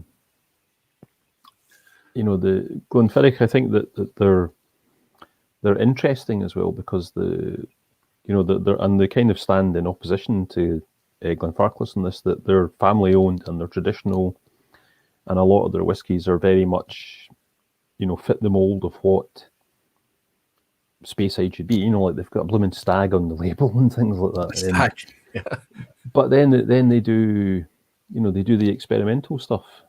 You know, there's the Project XX and there's the IPA, and they've until this year they were running their music festival. That's right. For on-trade people. They do the Grand Cru. They do the Rum Cask. They do the Fire and Cane. I think was. That's right. Yes, that's right. Yeah. If anybody can get a chance to taste the Grand Cru, by the way, that's an incredible whiskey. It's just absolutely stupendous. I did get a chance to try it, and it tasted like Clynelish to me, Roddy. it was incredible. I loved it. I loved the creaminess. I loved it's soft, okay? The ABV is light. It's for its market. But it made me realise that, you know, Glenfiddich has so much more to its armour than that 12-year-old and 15-year-old. And I mean, it's you can imagine that the depth of stocks that they have there at Glenfiddich is pretty vast as well. And I have to say that when I hear people saying, you know, that boring Glenfiddich or something, just often gently I'll try very hard to just kind of remind them of what they have done, what they've created there with their 12-year-old, with their pure malt, and what they are capable of doing even today. And occasionally I might just slip them a wee Glenfiddich 12 as a blind and ask what they think of it. and they're often charmed by it, I have to say. Mm-hmm. Mm-hmm. I don't know. Yeah, I don't know if you would be. What was that? Imagine we're out at the club. Imagine that we're out on a night out or something like that, and suddenly, somebody puts a Glenfiddich 12 in front of you. Do you think that you would still be able to connect with it? That's difficult, because one of the. I mean, I say this like it's a problem. It's so much a first world problem. First world problem. One of the problems with the club is that we're so used to drinking higher strength whiskies that when we do have a lower strength whiskey, that that's immediately, that marks it down. Yeah. Because it is the case that if a whiskey's 40% and the next whiskey's 46, the stronger whiskey is thicker. It's got more body. There's no getting away from that. And I think if in the middle of a flight, to go to a 40% whiskey is challenging. It's not going to show it at its best. Yeah, and I think like the occasions when like I say, I use the 12 as a calibrator. So I taste some. I'm going to taste some whiskies, and I'm not. Something doesn't seem right. So then I have to kind of have an oat cake and have some water and sort of say to myself, this is 40%, it's not going to taste, and you have to kind of mentally discount the loss of 6% or whatever of alcohol, So I think if you did it in a club night, I don't know how well it would go, I don't know. And it's be guaranteed we would have to put it at the start of the flight. And it'd be, I think we should do it just to see what kind of backlash it would get. Well, I mean, it's like if you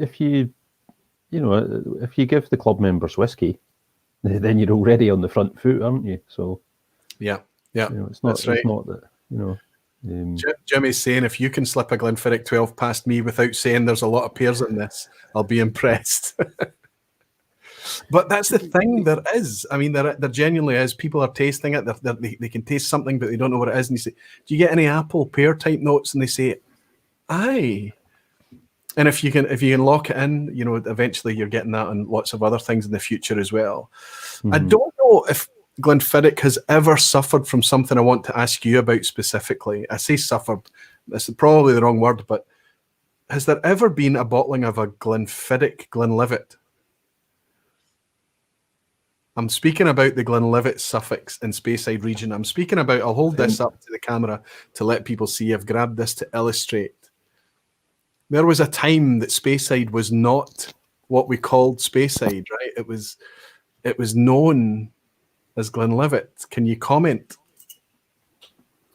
So as far as I dug into this a while back, and I was rereading my notes about it before we came on tonight, and so if you go back to, you were talking in your intro, Roy, about the 1823 Act, and how before that whiskey was lawless and the Highland whiskies were the desirable ones because they didn't pay tax, so they could afford to focus on flavour. And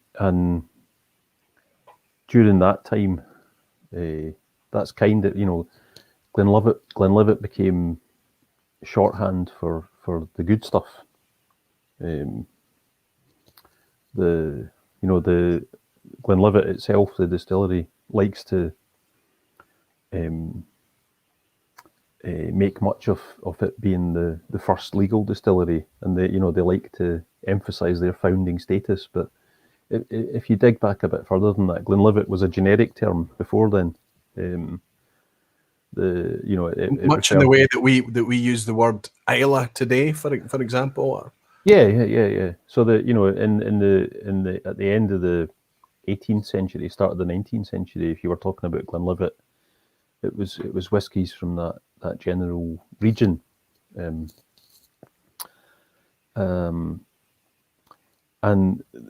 once the 1823 Act was enacted and Scotch whisky sort of started to turn into a proper industry, the Glenlivet, the use of the word Glenlivet carried on as a sort of generic term, but through that middle part of the 19th century, Glenlivet, the distillery, were trying to stop people taking their name. They were trying to take control of the name. Yeah. Like they had, in 1823 they had established the distillery called Glenlivet. So from that point on, they were trying to grab onto that name. So they trademarked the name, but apparently the lawyer was incompetent, so the trademark wasn't valid or wasn't precise enough. So people carried on using the name. So I heard that this could just be that he trademarked the logotype, or he trademarked the image or something, and not the actual word Glenlivet or something like that. Yeah, I've seen that too, Roy. I've not read the actual documents, so I don't know, but yeah, I've seen that story as well. Yeah. So then it ended up going to law, and in 1884, the Glenlivet distillery and 10 other distilleries came to a settlement, which was that they would be allowed to continue using the suffix Glenlivet, and nobody else would be allowed to use it thereafter. But that, again, this seems to have not been, perhaps it was, again, badly drafted, so that by the 1980s, it seems there were something in the mid-20s distilleries that used the Glenlivet suffix, but then somehow from the 1980s it seems to have just fallen away. At a club night, I remember you pulled out a list, and I'm going back about 2 years at least, I think. But you pulled out a list and you said, I get fed up when I stopped counting it. And you were way into the 20 odds. You were up at close to 30 or more distilleries, I think. So the list I've got here runs to 36 names. 36 names. So that was distilleries use it like Altmore Glenlivet. I think not, Roy. I think because most of these, so by the mid 1980s there was maybe 25 or thereabouts distilleries that still used the Glenlivet suffix, and then from that point on, for whatever reason, it's not public information. I guess maybe the SWA. The way I understood it, and I think it's a maybe Charlie McLean anecdote or something like that, I'm not sure, but the way I understood it is that they got like that agreement with the 10 distilleries, but it was a gentleman's agreement. Look, you can use it, but tell everybody else that they can't use it, that it's illegal. But it just opened the floodgates, and everybody was like, okay, we want to be from the Glenlivet region too. And the way to do that is to call ourselves something Glenlivet, and it just ran rife. And now is that bottle I've held up. I mean, there aren't many modern whiskies that have this now. Everybody's got their own brand first and foremost, haven't they? But you can see here that Cadenheads or Cadenheads, depending on how you want to refer to them, they're using this as an Altmore Glenlivet here. And they seem to still do that, but there aren't many that do it still. It's, as far as I can see, it's just Cadenheads that do it. And as far as I can see, that extra 10 between the 25 or so and that I could find official bottlings under that name, and Cadenheads bottlings is down to Mark Watt, who is a law unto himself. Who no longer works at Cadenheads, by the way. Who no longer works at Cadenheads. Yeah. So he's quoted on ScotchWhisky.com being asked this question, why do you use the Glenlivet suffix? And he says, well, it's because we want to use the original historic name of the distillery. But then if you do a bit more digging in the various archives and on the internet, all you can find is a Cadenhead's bottling. So it's, you know, the short version of the story is that before there was a Glenlivet distillery, it was a generic term the way that we would talk about Islay. And then once there was a Glenlivet distillery, they very slowly worked to limit the use of the name. But their lawyers weren't very good. So they ended up, as you say, with this. I predict that now that it's not known as Glenlivet region anymore, or Glenlivet whiskey, it's Speyside now. So I imagine Speyside Distillery is going to start issuing lawyers' letters to stop everybody calling themselves Speyside. Honestly, what were they thinking of calling themselves Speyside Distillery? You know, it's, you know, they started working in 1990, and you know.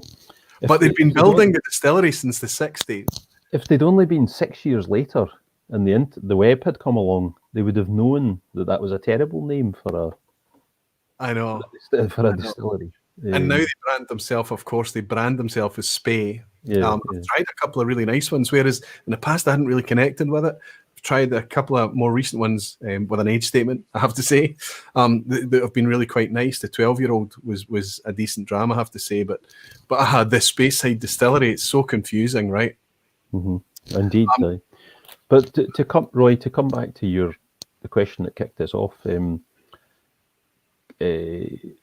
Glenfiddich were never suffixed with Glenlivet. They didn't open till 1887, so they were too late to join that party.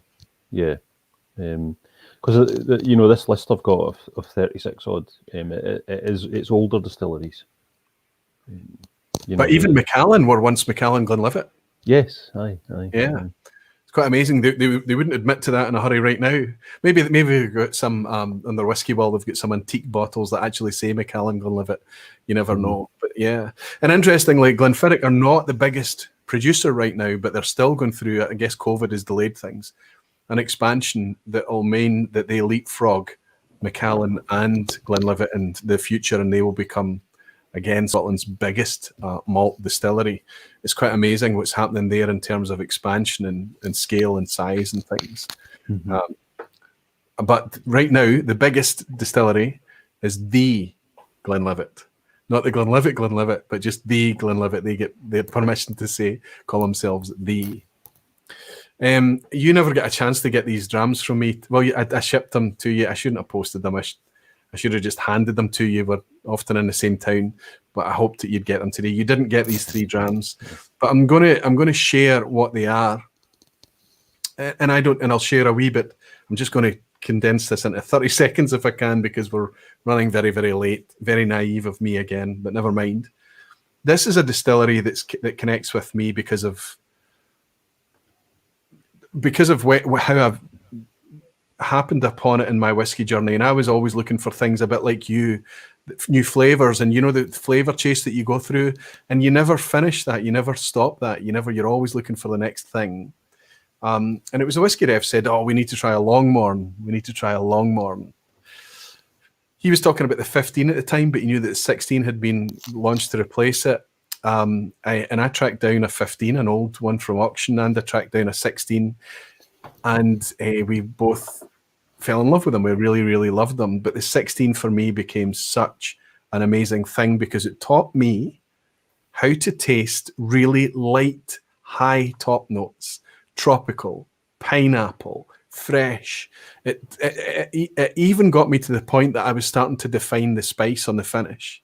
I could tell that it was like ginger and pepper as opposed to like darker cooking spices and things that you might get from a sherry cask and things. It was an amazing thing for me. The one I'm talking about is this one. So I've shared that. It's on its way to you. It will arrive, and I'm sure you've tried this in the past. 48% ABV, the Longmorn 16, came out in about 2007, 2008 or something, eventually discontinued about 2015 thereabouts. And it's now replaced by something that's slightly different, but I've come to love a lot too. As you can see, there's only a wee drip left, and it's the new Longmorn 16. Again, still 48%. It's slightly softer, rounder, richer, fuller thing. Wonderful stuff. And the final one, and this is a treat, Roddy. I know that you and I both prefer kind of maybe more spirit-led things, if I'm right in guessing. This is not that. This is something that's as black as Coca-Cola. But this is a 15-year-old Longmorn from North Star. You might have tried it, right? Maybe it's even been in a club lineup, actually, has it? Not sure.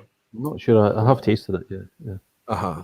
Which I thought was just not my style of whiskey at all, and yet this one is a peach. If I'm going to have really, really heavy sherried whiskey, this is probably the dram I'm going to pour. That's a good barrel. It's a good barrel.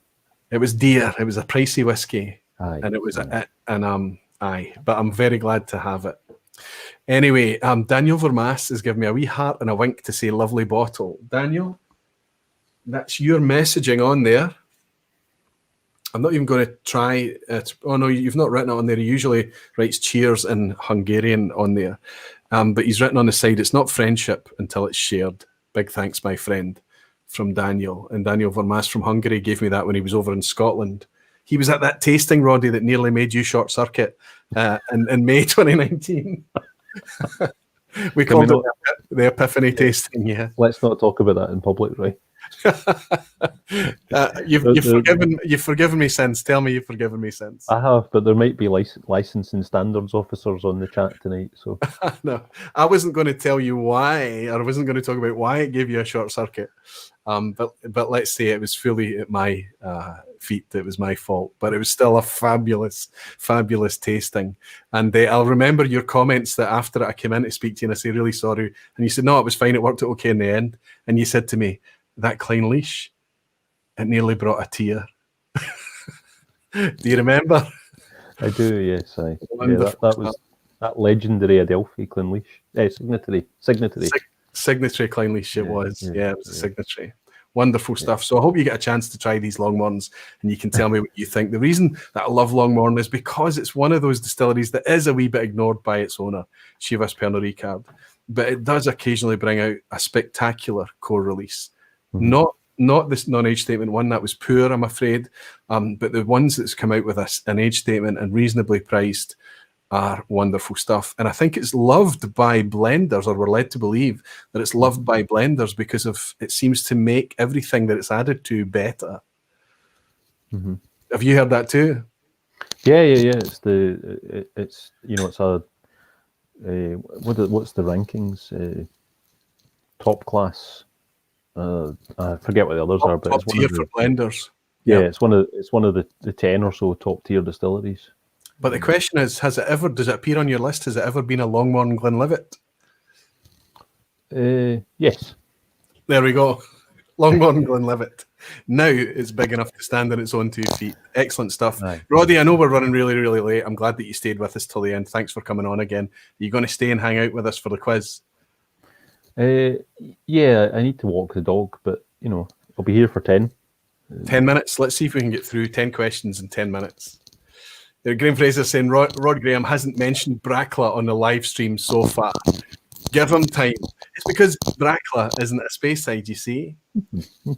So he's being kind. But the next time, probably if I brought him back on for a tour of the Eastern Highlands, he'd be marching his T-shirt out, and Royal Brackla would all be here all night. If it's good, Moa, to bring you back in, are you in good shape to join us again for the quiz at the end? Thanks to everybody. Thanks to everyone for your patience as we've chatted there. I hope it's been insightful. I hope you've enjoyed chatting along with the guests. I have. It's been an easy and enjoyable night for me. But I'm going to rattle through this quiz as quickly as I possibly can so that everybody can climb off to their beds. Thank you for staying till the end. Quiz at the end. Let's go. I think this is an easy one tonight. Of course. I actually do think that, let's say it starts off easy. Falsgraf is saying, super stream tonight. Thank you very much, Falsgraf. I'm glad you enjoyed it. Actually is saying good night. Oh, actually, I hope you grab the quiz on the replay, my friend. Actually, he's over in France. I know you're about an hour ahead, but you might enjoy it tonight. Wonderful to have you all hanging out in Whiskey Central. Shayla is saying, what happens at the Whiskey Club stays at the Whiskey Club.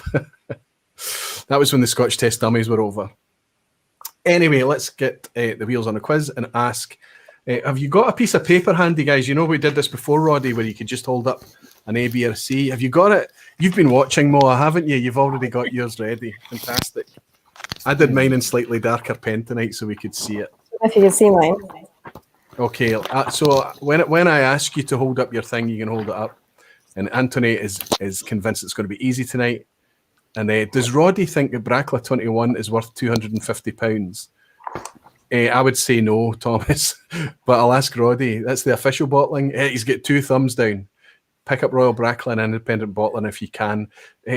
Thomas, I know where you are. It might not be that easy, but it's a bit dear, and I think it's 40% as well. I know I'm contradicting myself based on what we've been discussing a wee bit, but it's a bit light. So much more to offer, I'm sure. Question 1. Good luck, Moa. Good luck, Roddy. Good luck, everybody that's playing along. Remember, it's always multiple choice. Kilhoman is 15 years old this very month. In a couple of weeks' time, we're going to be welcoming Anthony Wills on to talk about his story. But it's 15 years old this month. The first new Islay distillery in over a century, except for A, a temporary build at Colilla, B, a distillery built inside Lagavulin, or C, an essentially rebuilt Bamore. Kilhoman was realised in 2005. Prior to that, 1881 was Bruichladdich and Bunnahabhain. So well over a century. But in between there, something bizarre happened.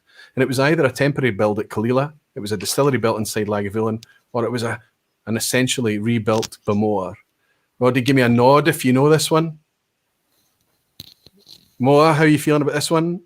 I think I've heard something about it, but I'm not 100%. Good. In that case, hold up your wee piece of paper. 2 Bs. Both of you think it's a distillery built inside Lagavulin. Greg's Whisky Guide is guessing B for Malt Mill, as well as Whisky Loving Pianist, who is in as well. Good to see you again, my friend. Andrew Pears is saying Arnahoe was later. Absolutely. Graham Fraser is saying Malt Mill and considering it. Absolutely. In 1908, Malt Mill was built inside the Lagavulin distillery. They tried to copy the Lefroy style, and that was running until the 60s. Not really what you would call a new distillery, but it did exist. Fascinating story. A good one to read as well. Question 2. In 2015, a brand new distillery was founded called Cardrona. But where? Where is Cardrona Distillery? Is it A, Tasmania, B, Western Australia, or C, New Zealand? 2015, brand new distillery, world whiskey, blown up everywhere. Cardrona sounds to me like it should be in Scotland. It's got a slightly Scottish ring to it. Would you agree, Moa? Does it sound Scottish to you? Yeah, I've tried this one. I'm just trying to remember where exactly it's from. They have started to release product, absolutely. Roddy, do you know this one? Aye. The Lounge as well has kicking us out the park. And they know exactly where it is as well. Hold up your wee piece of paper then. Both answering C. New Cardrona is absolutely in New Zealand. Well done. Question 3. Which of the Douglas Laing's RRM, that's Remarkable Regional Malt series, have a chocolate and red-nosed reindeer editions? Which of their Remarkable Regional Malts has a chocolate and red-nosed reindeer editions? Is it A, Big Pete, B, Timorous Beastie, or C, Scallywag? Next week, we'll be welcoming in Douglas Laing. I asked them if they would come on and talk about why blended malts exist and how can it be that blended malts are often cheaper than their similarly aged counterparts. What makes them so tasty? What makes them such a great value prospect? They are not only willing to step on and join us and talk about those very things. Some of the subjects are a bit prickly to talk about, but they've also sent out drams to lots of folk that were involved in a draw. So there's Douglas Laing drams turning up on people's doorsteps right and left. So it might be nice to kind of dram along on that night. Moa, do you think you know this one? Chocolate and red-nosed reindeer editions? Aye. Roddy should know it as well, the retailer that he is. Oh, no! He's not sure. Okay. Give me your guesses. Hold up your wee pieces of paper. You think Big Pete and Moa thinks Scallywag. That gives Moa the lead, Roddy. It is absolutely Scallywag. And the lounge kicked that out the park as well. Absolutely every single one of them, by the looks of it, bar none. Red-nosed reindeer is fabulous, says Anthony. Scallywag is right. I've got a wee picture here of the Scallywag red-nosed reindeer in the middle. On the right-hand side there is the chocolate. No, sorry. Left-hand side there is the chocolate, and the right-hand side is another red-nosed reindeer expression. Question 4. We're now very much into the theme of tonight. It's going to be Speyside from here on in. Of the 10 largest Scottish malt distilleries, how many are in Speyside? So of the 10 biggest, we've already talked about Glenlivet, Macallan and Glenfiddich. How many are in Speyside? A, 3, B, 6, or C, 9? Top 10 distilleries by scale, by how much whiskey they can produce. And I have to say, when it comes to the top 10, they're running at nearly 70-80% of the capacity, or they were up until the point that they extended, I guess.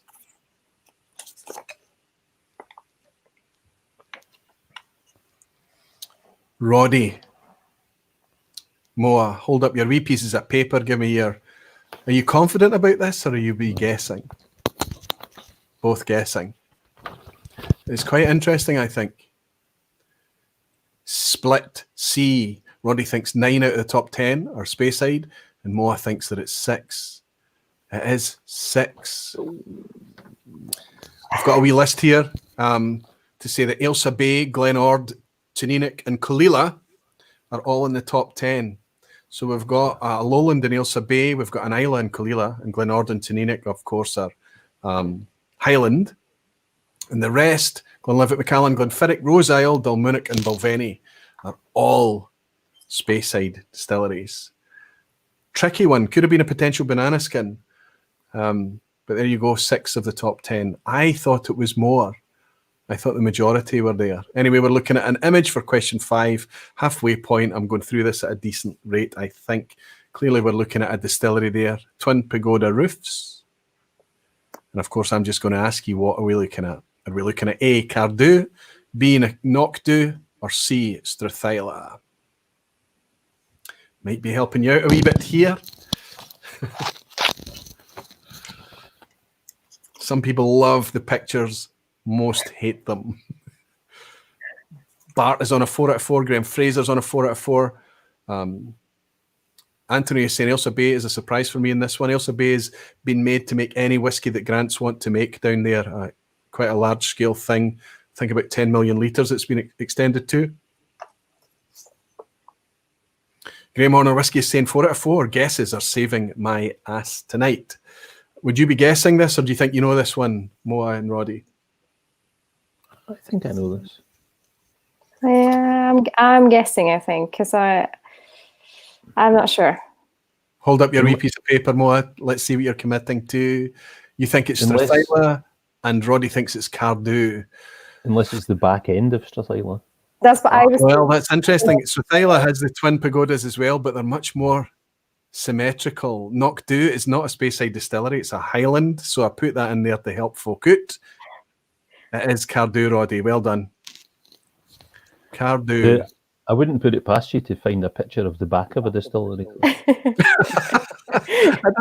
don't do it intentionally. I actually got this one from, I've credited it there, myvoyagescotland.com. I didn't ask for their permission. I hope they're okay with me using it and giving them a wee mention there. But yes, I quite liked it. I hadn't visualised Cardew myself. I couldn't have told you that they had 2 pagodas. So there you go. Some good scoring tonight. Too Slow Rob is on 4 out of 5. Dan Samidji on 3 out of 5. Good to see you in, Glenn. Good to see you in, Rob. Erwin Laranga's here as well, 3 out of 5. Jimmy Jazz, 2 out of 5. Jimmy, you're slipping tonight. Oh dear, maybe Speyside's not your gig. Question 6. I think this could be a banana skin, but let's ask. In terms of malt, Glenfiddich is the global bestseller. But who is biggest in the USA, Roddy Graham? I can't believe you basically came out with this question verbatim earlier on. Is it A, Glenfiddich, B, Macallan, C, Glenlivet? We've talked about Glenfiddich is absolutely the biggest selling malt globally. But that is potentially, I'm suggesting in this question, could be different in the States. So are we saying A, no, it's still Glenfiddich in the States, B, Macallan, or C, Glenlivet? Whiskey Central Shayla is saying, thanks, Roddy. And Anthony's saying, didn't we talk about this? And Greg's Whiskey Guide is saying, almost sure it is. Go and tell us, Moa, what is it? Is it the Glenlivet? It's the Glenlivet. That's a good way to make yourself very popular with the lounge, Roddy. Let's share what the questions are. Superb. Superb. Question 7. Inverhouse own 5 malt distilleries. How many are in Speyside? How many of Inverhouse's production are in Speyside? Out of their 5 distilleries, 2 of them are in Speyside, 2 of them, 4 of them, or 5 of them. A, 2, B, 4, C, 5. Hammy Diver, Andrew was it Andrew? I think it was Andrew. I want to say Andrew. Hammy, I hope I'm right. He's sweet on 5 out of 6. He's happy. Catherine Bono is 6 out of 9. Nice guess on that one. Catherine, I think that might be a nice name. It's wonderful to welcome you in. And it's certainly a brilliant score if you're scoring 6 out of 6 tonight. Bart is on 5 out of 6. Doing well. Desi Leland is in. Good to see you, Desi, on 5 out of 6. Most of the lounge seem to be guessing the same thing. Go ahead and hold up your pieces of paper, Roddy and Moa. 2. And B, Roddy thinks it's 4. Oh, he thinks it's 3, and he's holding up Knockdhu. But Knockdhu is a Highland. Knockdhu's No. in Speyside. It classes itself as a Highland, but it's in Speyside. 2. Based on Inverhouse's classification. No. It's if you're in Speyside, you're allowed to have either classification, but in terms of where it actually is, it's in Speyside. Right, let's have a wee look. Knockdhu. Right, this is I'm going to the Malt Whiskey Yearbook. I know that's not the be all and end all. It's not the Bible, but Knockdhu is in Highland. No, it's in Speyside. Well, do you know the good thing about the quiz at the end, Roddy? You can take a point for that, and nobody's going to judge you for it, my friend. You take a point, and I know that it's so close. It's so close that if they wanted to, they could call themselves a Speyside. Anthony's saying 7 out of 7. I'm going with Roddy's word. It's his quiz. You do what you want. The lounge can do the exact same. If you've decided that Knockdhu, by the way, 3 wasn't an option. 3 wasn't an option, so you could take a protest point there and just go with it. But Nakandu, I was on a tasting with them recently, as you were, Roddy. Were we not both on the same one? Yeah, and I didn't call them on it because I was feeling kind. Knockdhu. Sorry? I didn't call them on it because I was feeling kind that night, Roy. But maybe next time we should call them on it. Knockdhu is down as a Highland, despite Roddy's protests. But if you want to give yourself a point, if you counted it as a Speyside, that's okay too. Balmainach and Speyburn are the Inverhouse Speysiders. And the other 2 Highlands are Pulteney and Balblair. Question 8. That was a right to have a banana skin on that one, eh? Roddy, it's so good to have you. Shivas, Pernod Ricard, the exact same question, own 13 malt distilleries. How many are in Speyside? Second biggest producer, the only one that's bigger than Pernod Ricard, Chivas Brothers, is Diageo. Diageo have 28 distilleries. Pernod Ricard have 13, but I'm asking how many are in Speyside. A, 10, B, 12, or C, 13?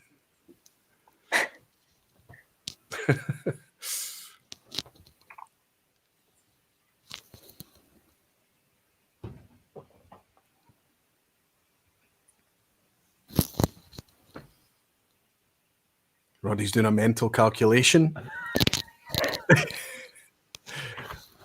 Moa, have you any idea? Or you maybe guessing this one? I'm trying to count, but it's really tricky. Try and think of Chivas Pernod Ricard distilleries that are not in Speyside. Yeah, that's what I'm trying. Yeah. I'm going to ask you to hold up your piece of paper. The lounge are way ahead of you. I think some of them are admitting that they're guessing. Roddy thinks it's 12. Moa thinks it's 12 because you've both probably thought of Scapa up in Orkney, right? Absolutely. Only one of Pernod Ricard's distilleries are not located in Speyside, which I find fascinating. It certainly explains why Chivas 12 and Chivas 18 are such classic Speyside styles and profiles, right? Quite amazing. Royal Salute as well. Is Salute from Chivas, I think it is. Yeah. Wonderful stuff. So if you answered B for 12, give yourself a point. Question 9, second from last. Which traditional but not foreign to innovation, that's a quote, producer could be enjoyed as 23 milliliter cocktail capsules in 2019? This was a crazy idea. I'll admit to not having tried it. I wasn't in a hurry to try it, but I wouldn't be necessarily against it. But a producer put out 23 milliliter cocktail capsules in 2019. Seriously. Was it A, Glenlivet, B, Glenfiddich, or C, Macallan? Which of those traditional but not foreign to innovation producers went with that concept? Do you remember this story from last year, Roddy? Yeah? Yeah. Do you remember it, Moa? Yeah, I saw it. I really wanted to try it, but I think it was primarily done in London, wasn't it?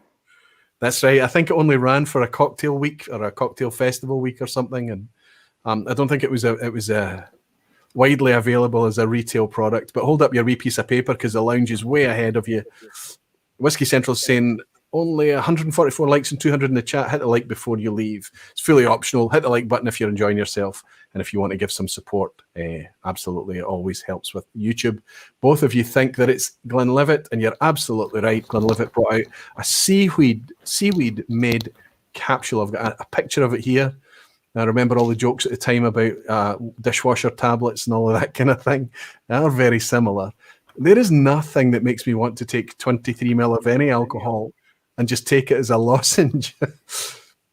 Did you try it, Roddy? No.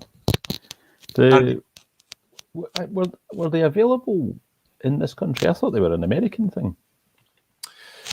Well, I don't know where. That's an interesting thing because I don't know where International Cocktail Week is actually held. I think it was a London thing. I think it was a specific bar in London you could get them. Ah, right. It was London. But I remember the stories. I remember all the jokes at the time.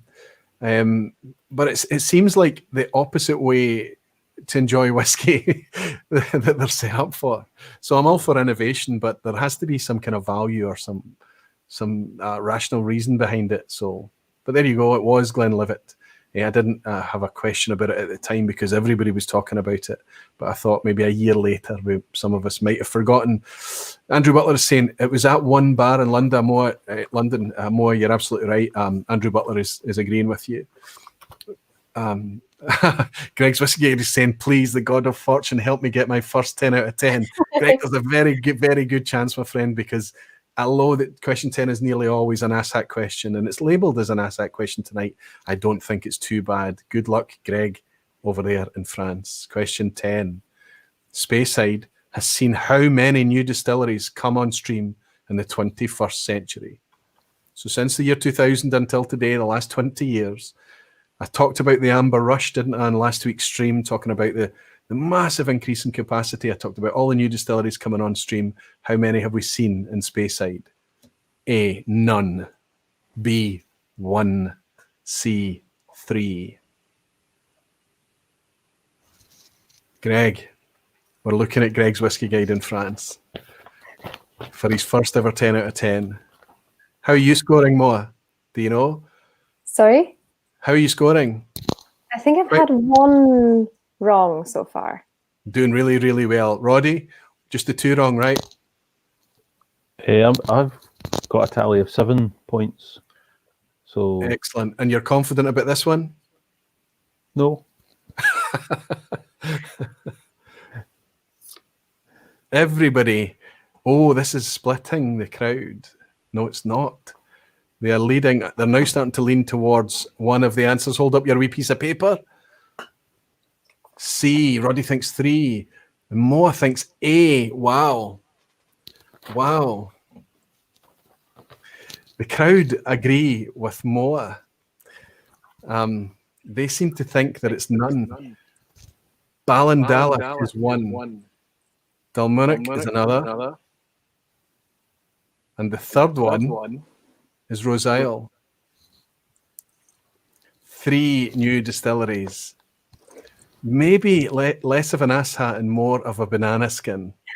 So I'm keenly looking at the. Oh no, Greg, he did. I don't think he made it. He's saying, "Oh no." Dalmonic, yep, is built on the old site of Imperial, Roddy. I think was it built on almost on top of the Imperial site. Orange Rule is saying, "Oh shite." Greg, I don't think he answered. I don't think he got his 10 out of 10. Now I'm feeling really, really terrible. Let's see how the score's coming in for people in general. See if there's any other 10 out of 10s. Graham Horner. No, I just missed you, Graham. Sorry about that. Richie's at 7. Dogs Have No Uncles. Good to see you on 6. Jimmy Jazz 5. Alan McLaughlin on 8. Great score. Daniel Vermaas 8. He's saying boo for an 8 out of 10. Such high standards, Daniel. Chuck is saying, that's Malt Minion. Chuck is saying 8 out of 10. Falscraft 8 out of 10. Andrew Pierce 8 out of 10. I'm looking for a 10 out of 10. Any? Some great scoring coming in tonight. Andrew Butler, of course, Andrew. Wow, you are a scholar. 10 out of 10 for Andrew as well. Wonderful stuff. Hellswood is saying 8 out of 10 and a sniper coin. Not a bad night's work. Well done, Helen. Absolutely superb. Any other 10 out of 10s? A 9 out of 10 for Graham Fraser and Odd Johan Lundberg. Wonderful stuff. Both of you guys, I think, finished on 8 out of 10, didn't you? Aye. So there's your pass mark tonight, 8 out of 10. Only kidding. Pass mark is always the same. It's always 5 out of 10. Anybody that gets 5 out of 10 is a pass mark. And the quiz at the end, thanks so much for everybody hanging on. We're probably way over 2.5 hours. I do apologise. It was naive of me to think that I could visit 3 Speyside distilleries and keep it neat tonight. I'm glad that you've all been able to hang out still, knocking on for 200 of you, and even at the end. Thank you all so much for your support. Especially, I wish that Stefan was here to thank him too, but especially Moa, thank you to you for your patience and just kind of hanging out behind the bar with me. And Roddy, it's always, I was just about to say it's like a warm fuzzy blanket when you join me in the channel, but it's not, is it? It's like a warm fuzzy slanket when you join me in the channel. It's a pleasure always to be able to have folk nearby. There's always get something to contribute and interesting to say. And that's kind of how I feel about you, Roddy. Thank you so much for joining. You're an evergreen favourite in the lounge with the barflies as well. Thank you to all you beautiful whiskey folk and dedicated barflies for hanging out with me so long tonight. I'll raise a glass to my guests tonight, ask them to hang out until the end if they like, and I'll raise a wee glass with them offline. But in the meantime, I'll say thank you so much for joining. Moa, best of luck with the channel. And Roddy, best of luck with the walking the dog in a few minutes. Shadow. Is it Shadow? Aye. Thank you so much, my friend. Thank you to you both. And thanks to Stefan as well. Sláinte to you both. Cheers. Cheers. Roy. As I said, next week we've got Douglas Lang on to talk about the concept of blended malts, why they exist, and I'll be arguing that we should embrace them more, that they're really good value and there can be cracking drams to enjoy as well. Don't think it's always going to be the case that we can buy them at the prices that we're able to buy them now versus their malt counterparts, but you never know. That's what we want to talk about next week. The week after that will be Anthony Wills from Kilhoman. Really excited about that one too. And I'm currently putting together a kind of community-themed blind challenge that will reach out to people in the community in a kind of Christmas session. That'll be brought forward a couple of nights. It'll be brought forward from the 24th to the 22nd because, of course, the Thursday night is the 24th, Christmas Eve. Anthony's bought me a dram. Thank you for a relaxing time after a long day, Roy. Anthony, thank you so much for your virtual drama, friend. Thank you for joining us. Odd Johan Lundberg has bought me a dram as well, saying keep it up. Johan, if you're coming along every week, it'd be a pleasure, my friend. It's always great to have you in. Graham Horner has bought me a dram too, saying another great vPub, Roy. I'm off to do some Christmas whiskey shopping now. Excellent, Graham. Good to hear. Share with us what you buy. Thank you all for your amazing support once more. And thank you for hanging out for what's been a longer than intended, as it always seems to be these days, vPub. But I absolutely love it. It's a pleasure to hang out with you on a Thursday night. Thank you for keeping me sane once more. And I'll welcome you all again, hopefully, next week. In the meantime, thank you and Slanjava. Good night, beautiful whiskey folk and dedicated barflies. Cheers.